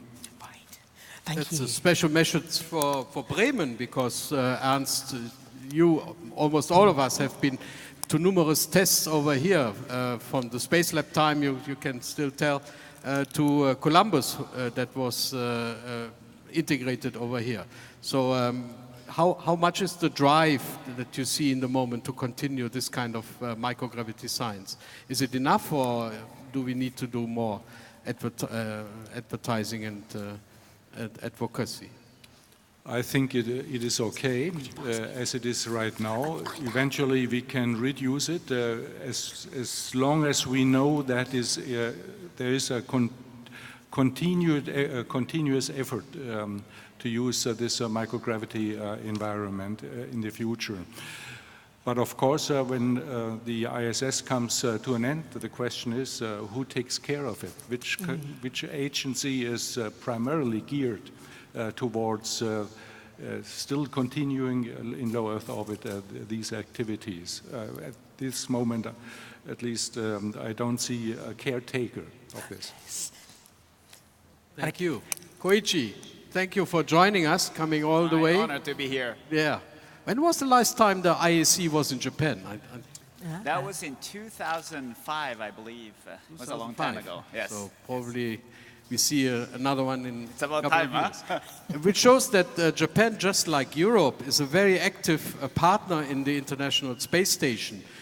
Shortly after Columbus arrived, you brought up a series of modules, and they are still in good shape and working. What is your experience being a country that has no own manned space vehicle to cooperate, to be in such a partnership?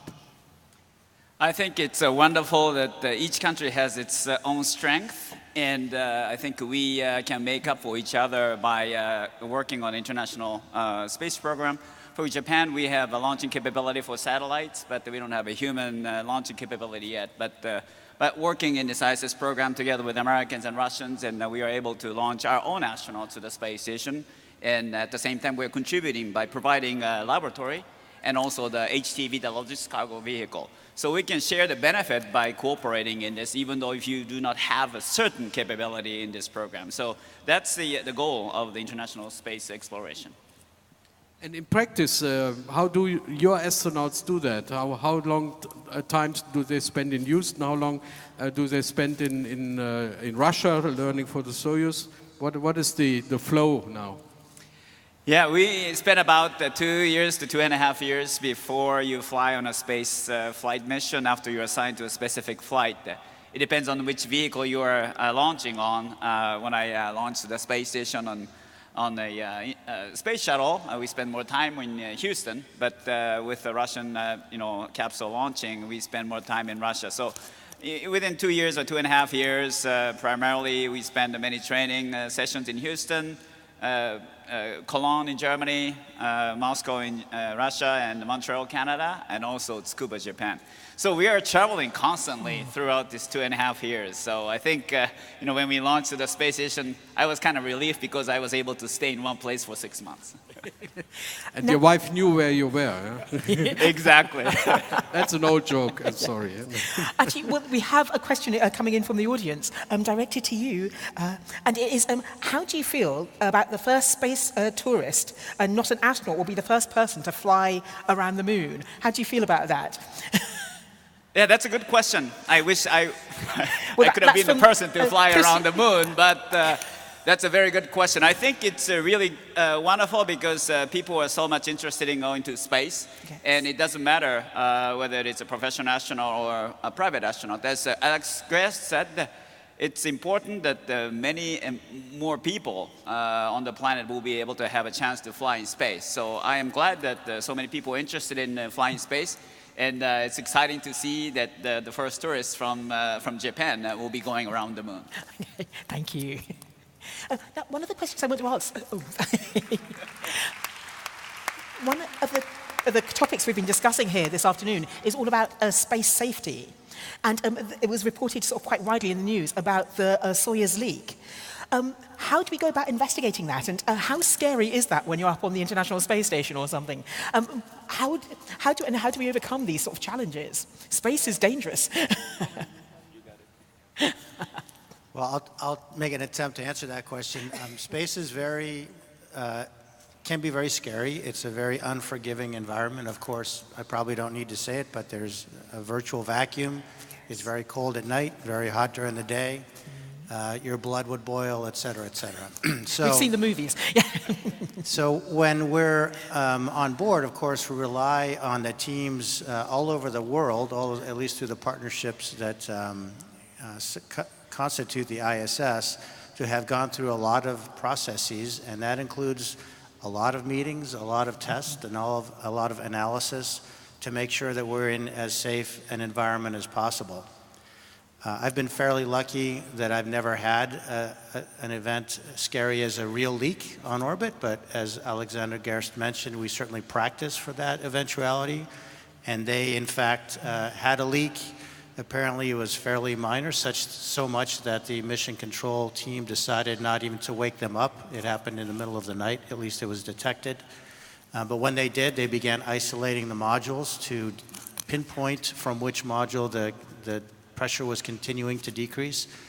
They found that it was in the Soyuz, which is actually not a great outcome because that's a rescue vehicle. So if the leak would have been bigger, they probably would have had to go home immediately so that they had enough air to breathe.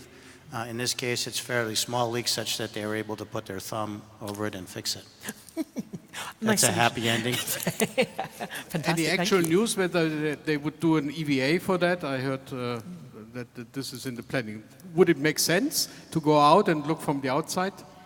I mean, I think the teams on the ground have a lot more insight as to what the likely causes are, and if they determine that an EVA is worth it, and that's a pretty high bar, meaning there would have to be a lot of evidence in that direction, then the crew would be more than happy to go outside and take a look.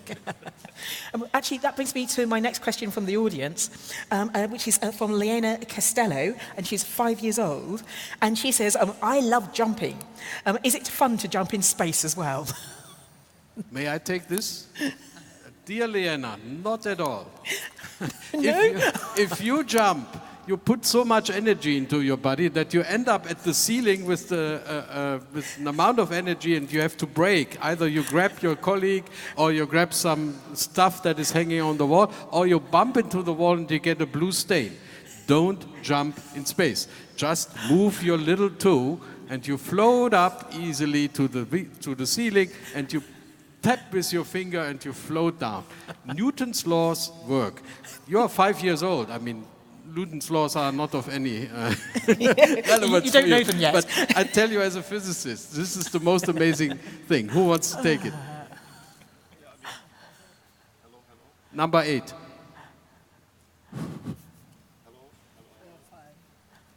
Wonderful, it works. Yes, I mean, Reinhold, you have experienced it, very true.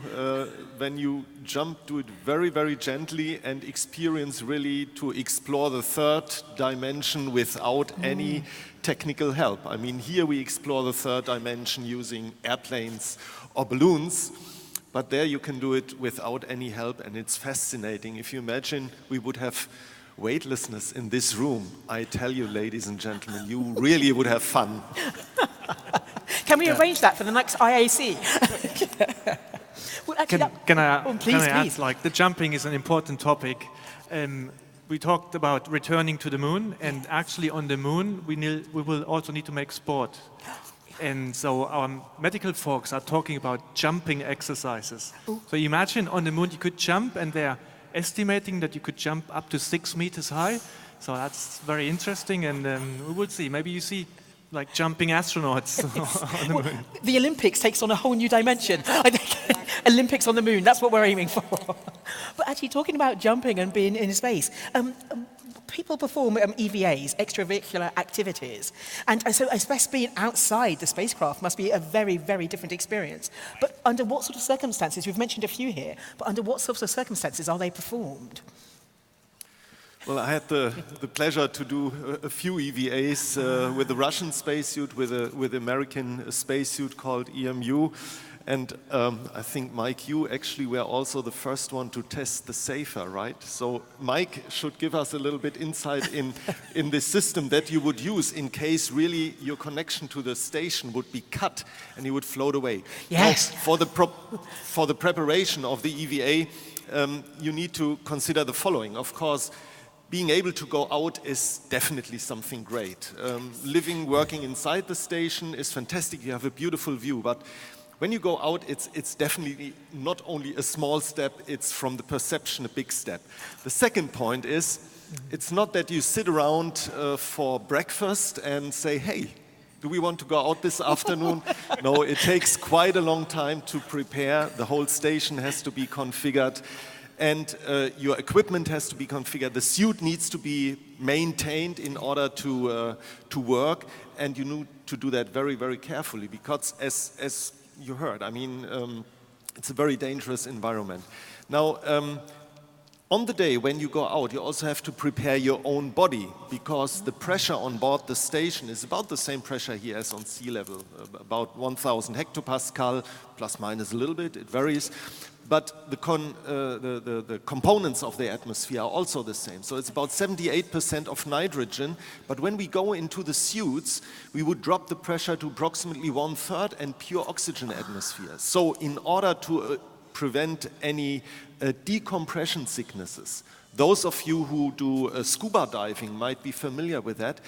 In order to avoid that, we need to pre-breathe oxygen for quite some time, do some exercise, then we don the suits, and then we lower the pressure and go outside. So it's quite an extensive procedure to go out. But I tell you, the moment the hatch is opened and you're going out and you're looking directly down to the earth, or my first EVA, I remember very well because I had to open the hatch. And as I opened the hatch, it swung open, and I was looking to the starry sky, and there were some ice crystals which were floating out of the airlock together with the last molecules of air. And this moment, it looked just like in a fairy tale. I thought, this cannot be true. It's just too beautiful to be true. But no time really to hold in and to just enjoy the view. You are sent out not to enjoy the view, but to do a lot of work. And then my dear colleague Sergei Avdeyev was pushing me, come on, let's get the stuff out, and we had to go working. There's a couple of EVAs coming up. Now that the HTV-7, the Japanese vehicle, has arrived, it has some payload on the outside. Michael or Koichi, who of you is familiar with the program of those upcoming EVAs, and how important are they for the International Space Station? Yeah, Alex and the crew members captured the Japanese HTV spacecraft that was launched 2 weeks ago, and it has launched not only this ACLS, the Advanced Closed Loop Life Support System from ESA, but also it launched 6 huge batteries that will be used outside of the space station. We need those replacement of the new batteries so that we can keep going on the space station operation. So that will require 2 EVAs, and the crew members will go outside. Of course, the majority of the work will be done by the Canadian robotic arm, but there are certain parts that the crew members need to do this manually by spacewalking. So it's a pretty exciting EVA for the battery replacement. I remember the EVA that Alex did in the last flight, and he was helped by an ESA colleague. And this ESA colleague was always in the frame when we saw the Houston control room there, and there's the Capcom and the helper for the EVA, and for 8 hours he did not leave the room. So what is more strenuous, to be down there and not being able to go to the toilet because you need to help your guy, or being out there? Michael. That's a great question. You know, we used to, when Pam and Koichi and I flew together in the construction of the International Space Station back in the year 2000, it was very typical for the crew to perform the entire series of events, the assembly of the elements, the spacewalks to configure them. I don't want to say by ourselves, because the ground was certainly helping, but when we would do a spacewalk, it was normal for Koichi to be operating the robotic arm and Pam to be telling us outside what we should be doing. We call that crew member IV, or intravehicular crew member. Now, with only 3, although now we have 2 sets of 3 crews to 6, we don't have the manpower on board to direct the EVAs from the inside, nor do we have a view, at least not all of the space station, because the great windows in the cupola are looking in a certain direction, but if you're doing an EVA on the backside, there's no way to see it. So the ground helps us a lot with all of the cameras that they can control, and it was determined that the people in mission control have better situational awareness to be able to help guide the EVA crew members to their tasks than somebody on the inside. And I suppose they can go to the bathroom when we're LOS. Anyhow, I witnessed it from the control center. It's as exciting as going out. I mean, seeing your guys work there.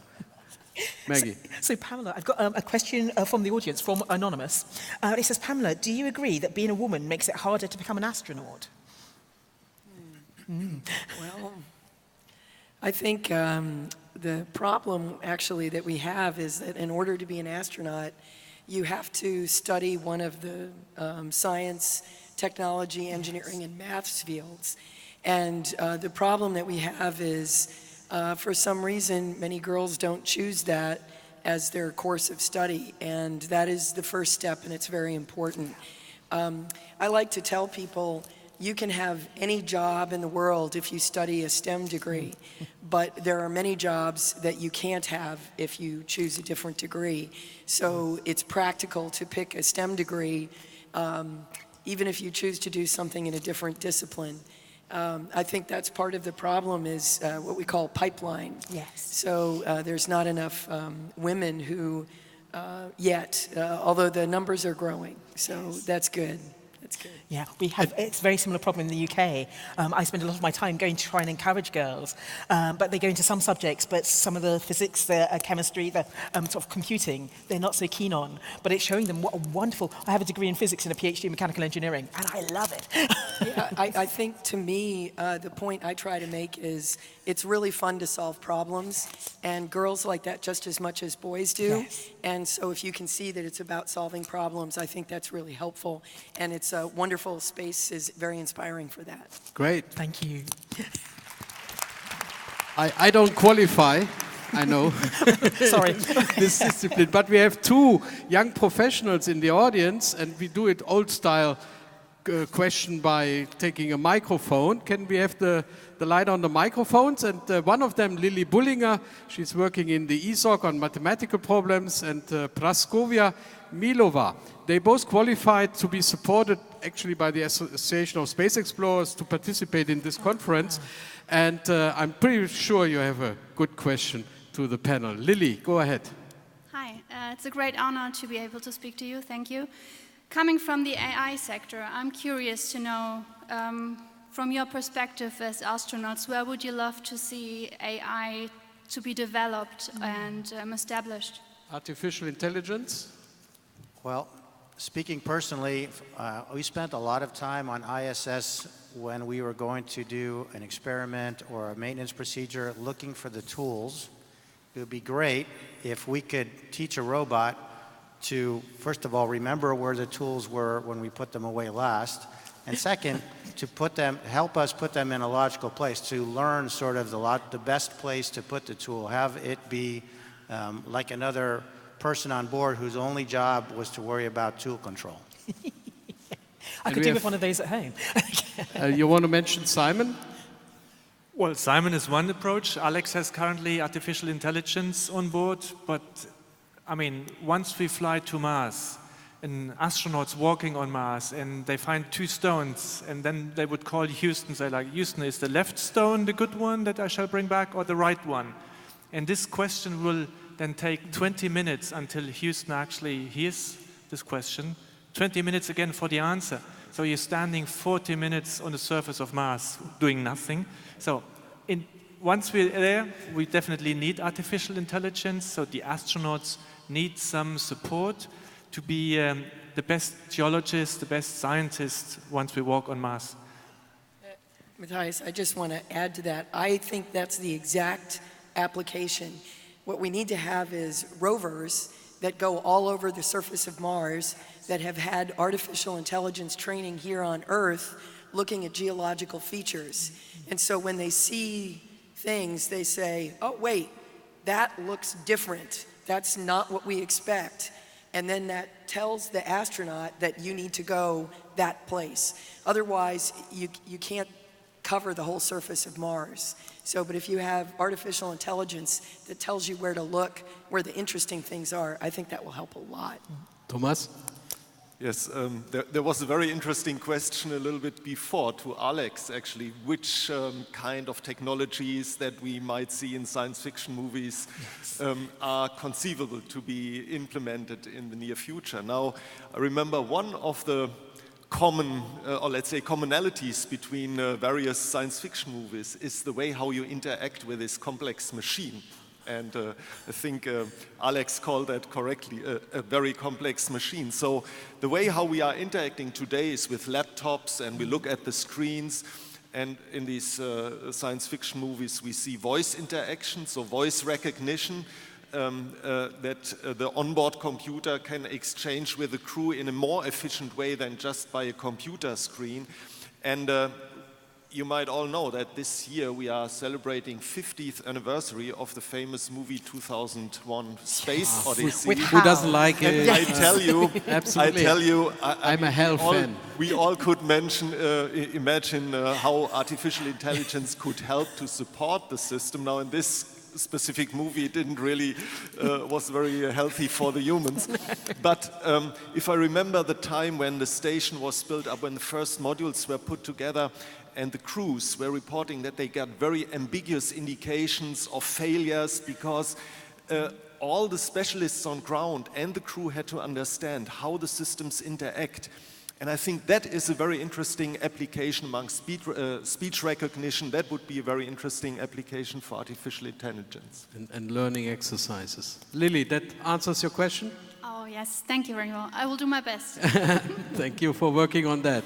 And we have Praskovia Milova. Praskovia, what's your favorite subject and what's your question? Favorite subject?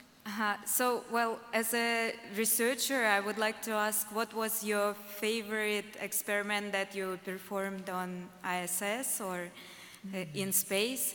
And as an engineer, I'm also curious from the engineering point of view. I know engineering is tricky and does not always work perfectly as we want it to do. Maybe the scientific test experiment that was in a good way, the most memorable experiment in a good way or in a bad way, maybe something did not work, or in a funny way that you enjoyed the most? Ernst, on experiments, I think you were groundbreaking, a pioneer back in '85.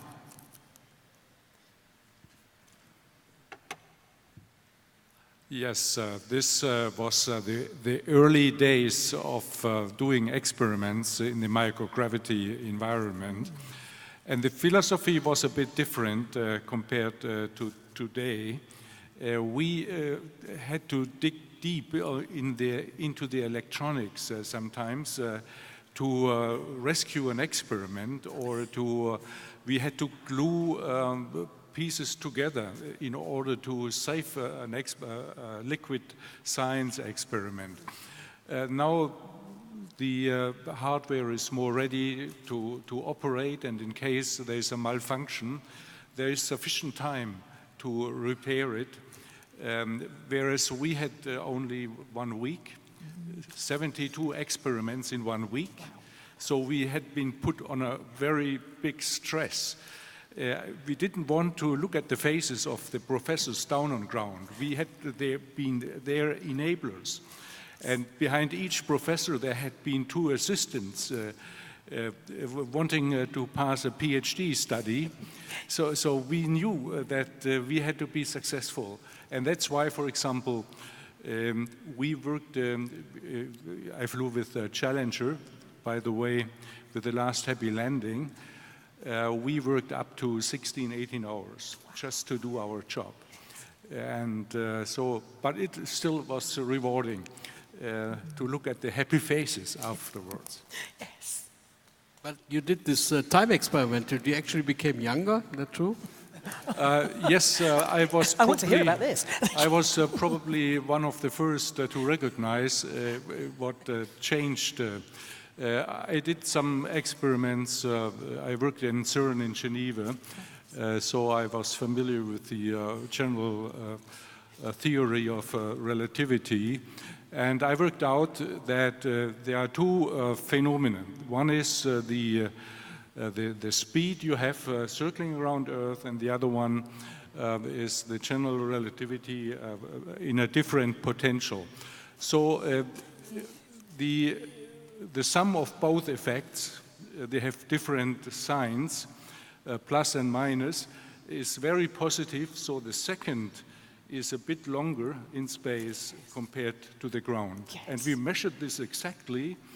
And so I came back younger by about 1/5 of a millisecond.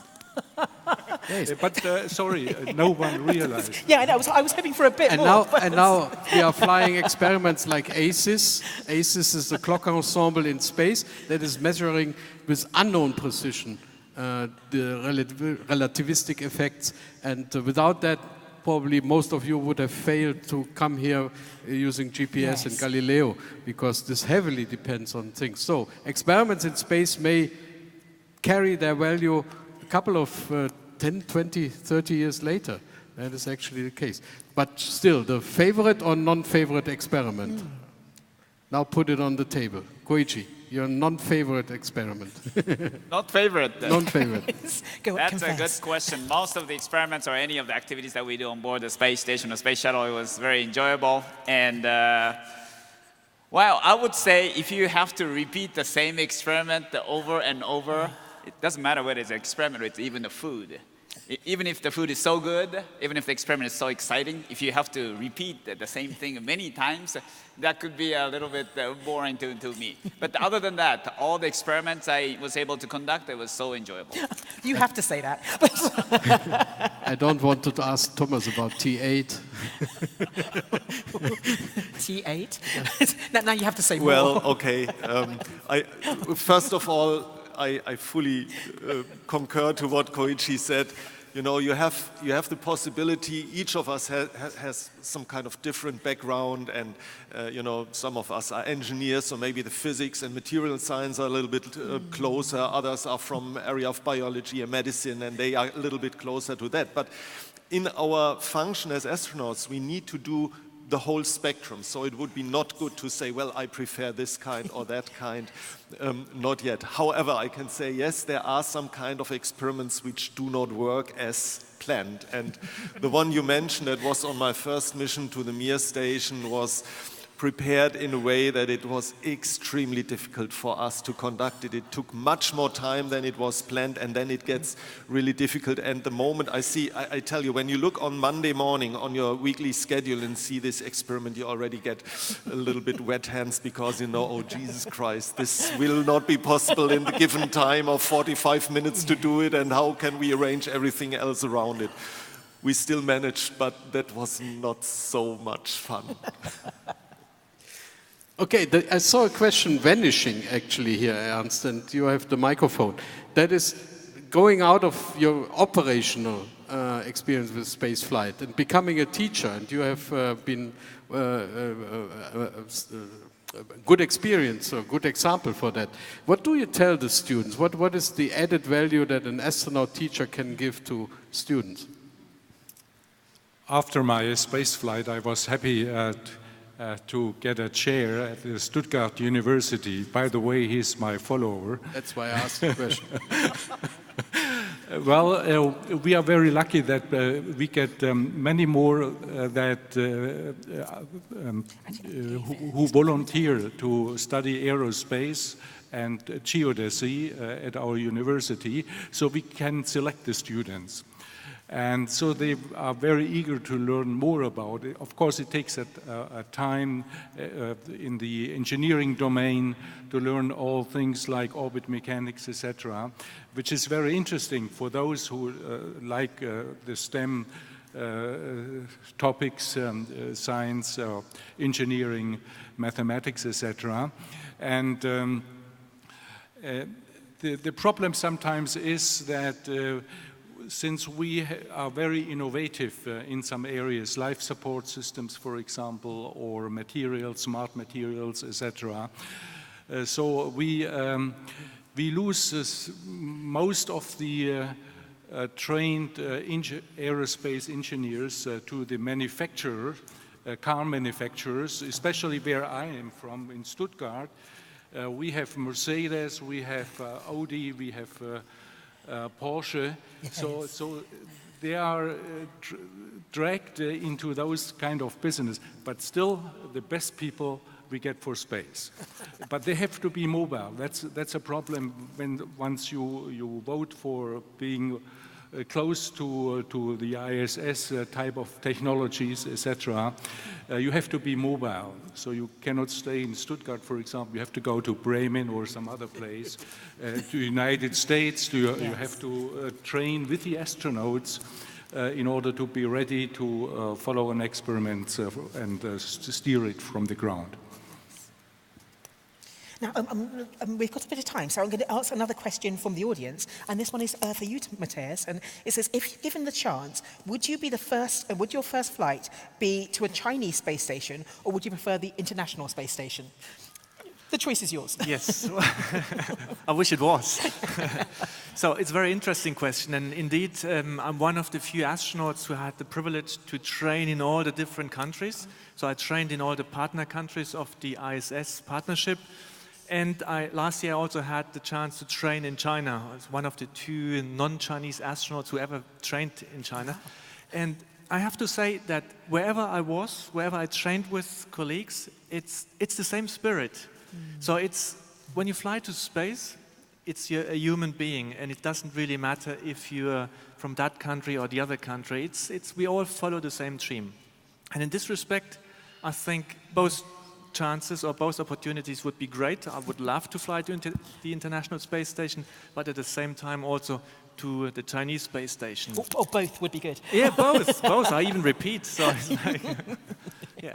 So I think both are very, very nice destinations. If we draw an analog from the past, Pam, you have been to the Mir space station, I think, yeah? No. But the question that I came up with, how does it look if you're following your path of space exploration and seeing your kind of culture in technology, and suddenly you have to adapt to something like the Russian culture, or now to the Chinese culture, where things are handled differently, where probably the crew, I open it to everyone, I still think how I felt in the very first moments that I didn't see a shuttle in front of me, but a Soyuz rocket. Maybe this is the large gap to overcome. Anyone? I think the most qualified person to answer that question is Koichi, because he came to fly on the space shuttle in the United States. Then he went to Russia to learn to train on the Soyuz, so he was learning to speak Russian in English, his second language. Yeah, that's right. It was a challenge for me. English is not my mother language, and I came to Houston to train, with LA and Pam and everybody. And learning one system is very challenging. But if you have to do it in your non-native language in 2 different systems, it's very challenging. But whenever you learn a new system, there are certain things that you discover for the first time. I learned a lot from the space shuttle program training.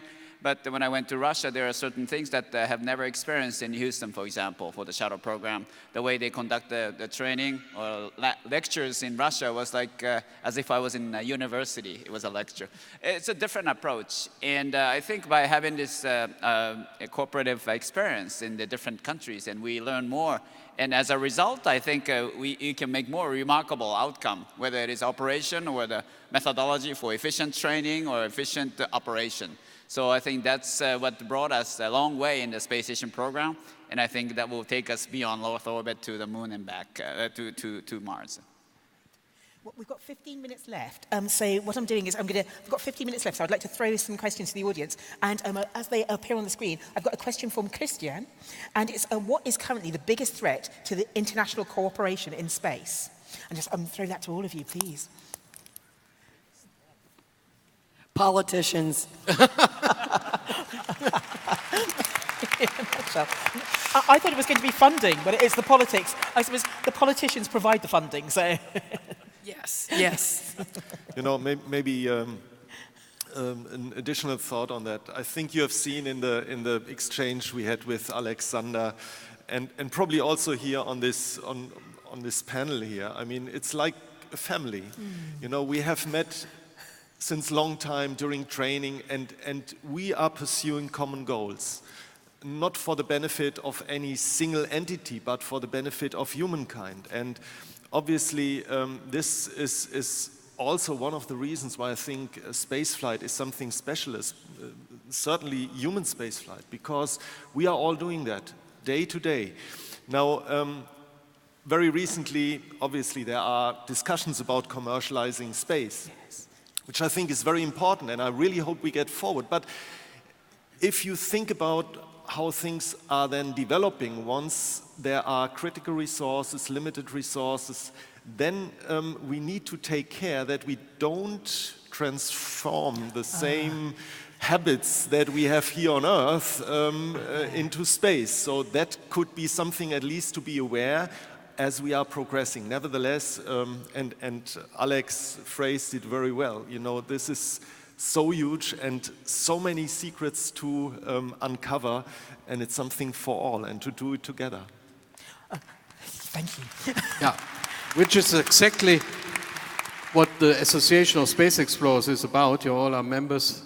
Matthias is soon becoming a member, I'm pretty sure. Yeah. I want to be a member. And when we do our annual congress, anywhere in the world where there's a flyer and where we are invited, we spread exactly that message. We go to the schools, to the universities, and say, you don't see borders from above.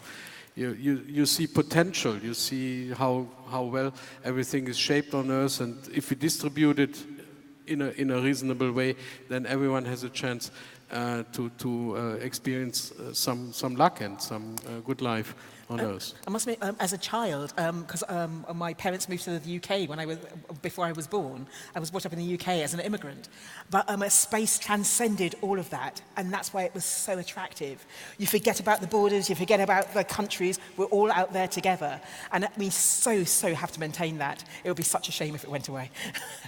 So we have 30 minutes left. I want to opt for the closing question, which is when will we first walk on Mars? What should one say for the first steps? And I want every one of you already to start thinking about, okay. No, not now, for the closing round. Famous words. So actually, the next question I think I've got from Sarah, and is, what is your opinion on research regarding a space elevator? Is it worth investigating, or will spaceflight at some point be cheap enough that we won't need them? Axion taking up space elevators? So I don't know a lot about space elevators. As I understand it, the concept from a theoretical standpoint is quite viable. I think it's a question of the physical weight of the materials necessary to build a structure that big, but I would press the button to go up the elevator anytime. So do I, and take my wife, yeah. Yes, family outing. Any other? Any other comments on that, on space elevators? Well, this kind of technology needs tethers. And the problem is the weight of materials we use daily is not strong enough to have very long tethers, to have this kind of elevator. But tethers are still very interesting. For example, you can produce electricity on board of the space station to counter partially the aerodynamic drag of a space station. We have tried this at various missions with the shuttle program, but it also demonstrated it's very difficult to handle tethers in space. Think that the tether goes around a space vehicle, you don't want to have that. So it's very complicated to understand the motion of these kind of tethers. We probably use this more for different kind of technologies. But the space elevator has been a very long, back in history, an idea. I think it was 50 years ago or so, it was a Russian engineer who worked this out.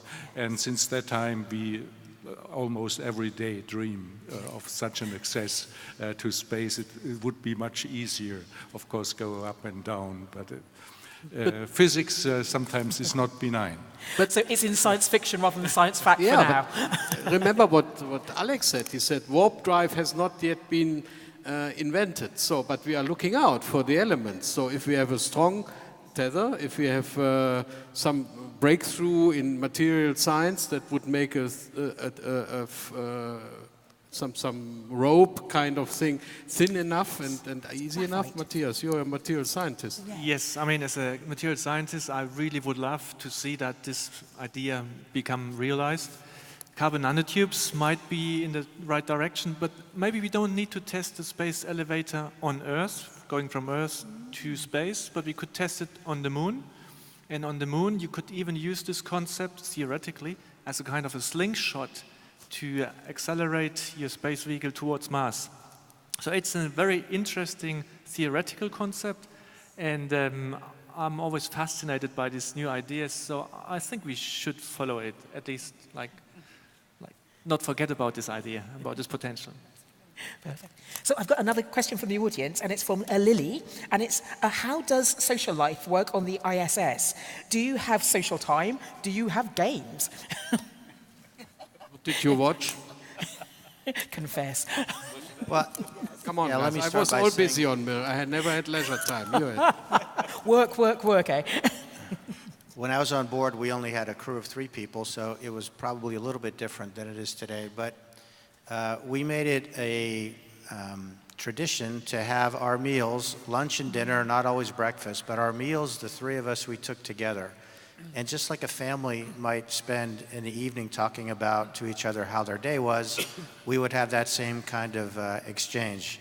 Often we would complain about this procedure or not being able to find that tool, or that we were in a little bit of a conflict with the ground control team, in jest. But it was always sort of a very important moment for us to share our experiences together, and that just grew the bonds thicker.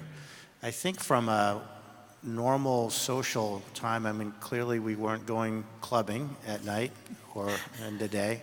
We had a pretty strict work schedule Monday through Friday and a half a day Saturday. And between doing all that and exercising even on Sunday, the weekends went by pretty quickly. So there wasn't a lot of time for leisure activity. But this bonding time that we spent with meals with Tomas and our Russian crew member were very important. If I may add, yeah, the food is very important. When we had 3 crew members, 6 crew members, we always got together for meals, and sometimes in the Russian service module and sometimes in the Node 1, the American module.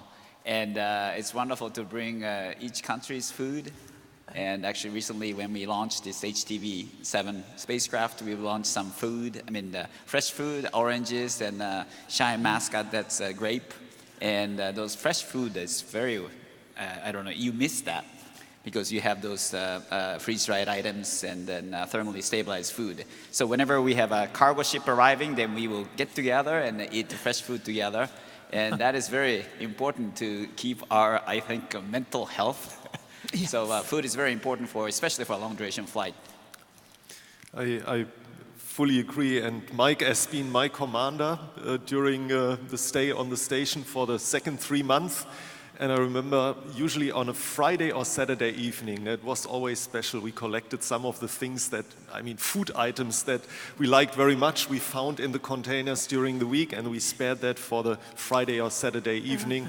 And then sometimes watched a movie together. Not on this time, but when I was on Mir Station, I saw first time Apollo 13, and I tell you, it's a funny environment to watch Apollo 13. Yes. Not a good way.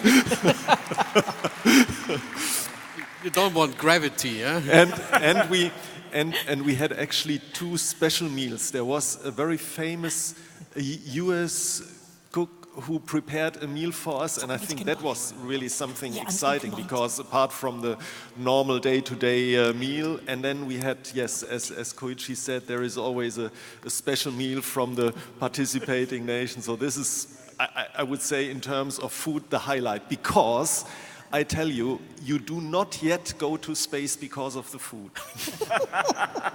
So I do have to add, the question was also about games.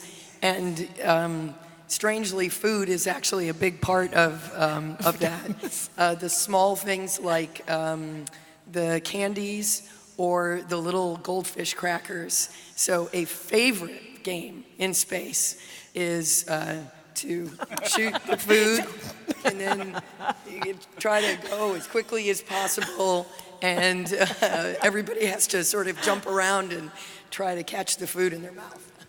That just sounds like fun. It is fun. If it doesn't spoil the ventilation support system. Pam? Sorry. You should tell about your game in space, because you told me. What? About the tip kick. The tip kick, yeah. That is a German Tischfußballer. Tischfußballer. Germans are Tischfußballer. They even have a league where they play Tischfußball, and it's a national league, and they have a champion of Tischfußball. And Tischfußball means that you have a little player and a movable leg and a little ball. And I actually was the first and, to my knowledge, the only person playing Tischfußball in space. And I recorded it and I gave it to my favorite club, which is not Werder Bremen. Well, actually, we've only got 4 minutes left, so I think what I'm going to do is combine two questions. So the first part is, and this is for the whole panel, we'll just work our way round. When will the first person walk on Mars, and what should they say when they take that first step? And secondly, what kind of society will we live on when we go to the moon or to Mars? So just working our way round. Thank you very much. First famous words on Mars. Those are very good questions. And as far as timing, I think it's very difficult to predict. I think if you're going to go quick, then probably you could go in a decade. But the important thing is this sustainable growth. Yes. And not only just going there once, but we have to grow sustainably. So I think the key is this Gateway program to go back to the moon, and then it really depends on how we can cooperate internationally to be able to go further to Mars. So it's very difficult to predict the timing, but this sustainable growth is the key. And what we should say, and when we go to Mars, since the Earth will be this small, I think probably we should say I missed I missed the blue planet, maybe. And as we go further and further from our home planet, I think the closer we get as a human species, and that's where we are headed, I think. Perfect, thank you. Please. So I'm a little bit of a pessimist about when we're going to get to Mars. I think we had some energy going in that direction, and now the energy seems to be going a little bit more back to the moon, which I personally think is appropriate. So in answer to the question, what will the culture look like when we go to the moon? I think it's going to look a lot like it does today, because I think we're going to go back to the moon very soon. Mars, I think, is quite a bit more of a challenge. And so maybe the first word spoken on Mars will be, finally. I can see that.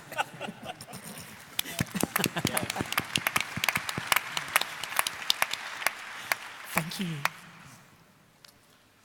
We have seen numerous robots crawling on Mars, and we understand today much better what we are facing whenever we go there.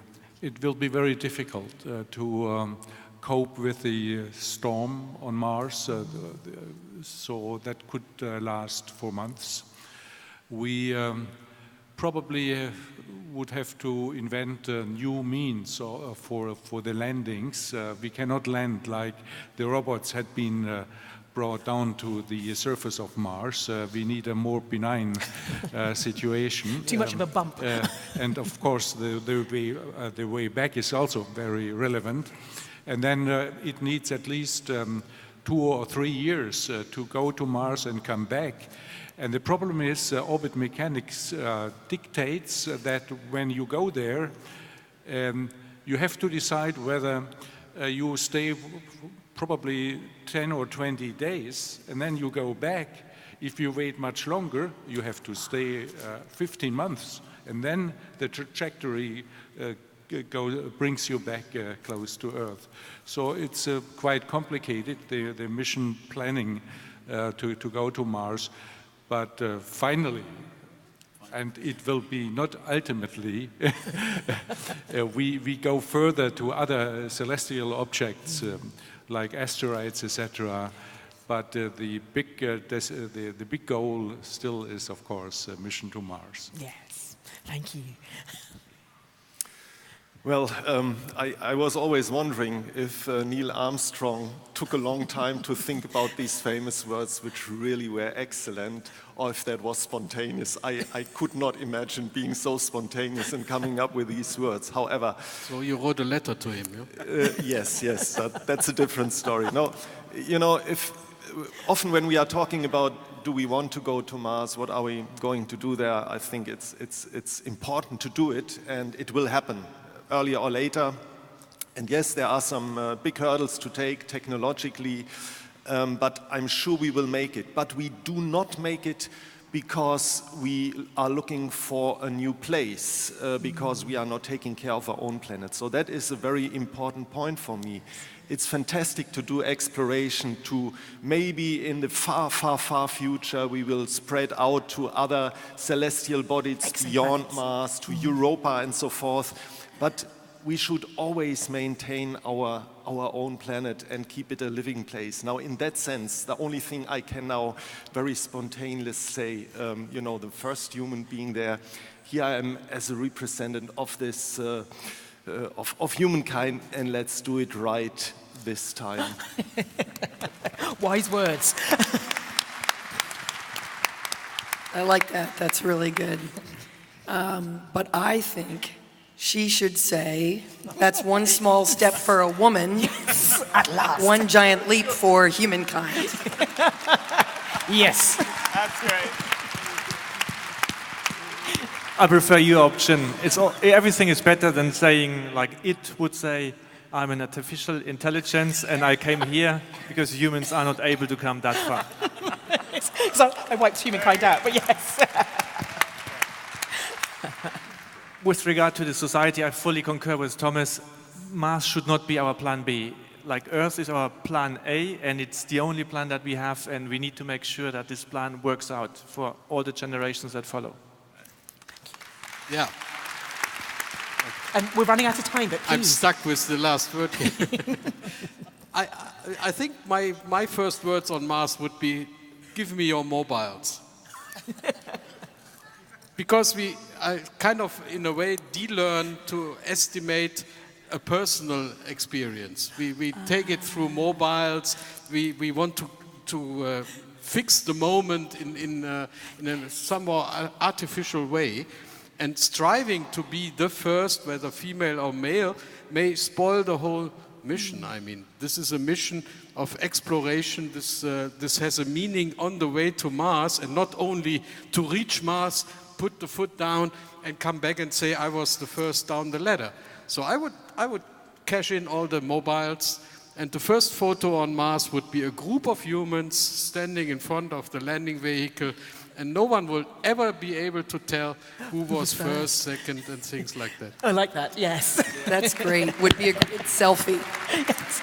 Actually, well, thank you. I think that's the end of our session. And thank you. I think a huge round of applause. I am just so honored to be here. So Koichi Wakata. Thank you. Michael Lopez-Alegria. Ernst Messerschmidt. Thomas Reiter. Pamela Welroy. And our first being on Mars. Yeah. Matthias. Thank you, Maggie. Thank you, Reinhold.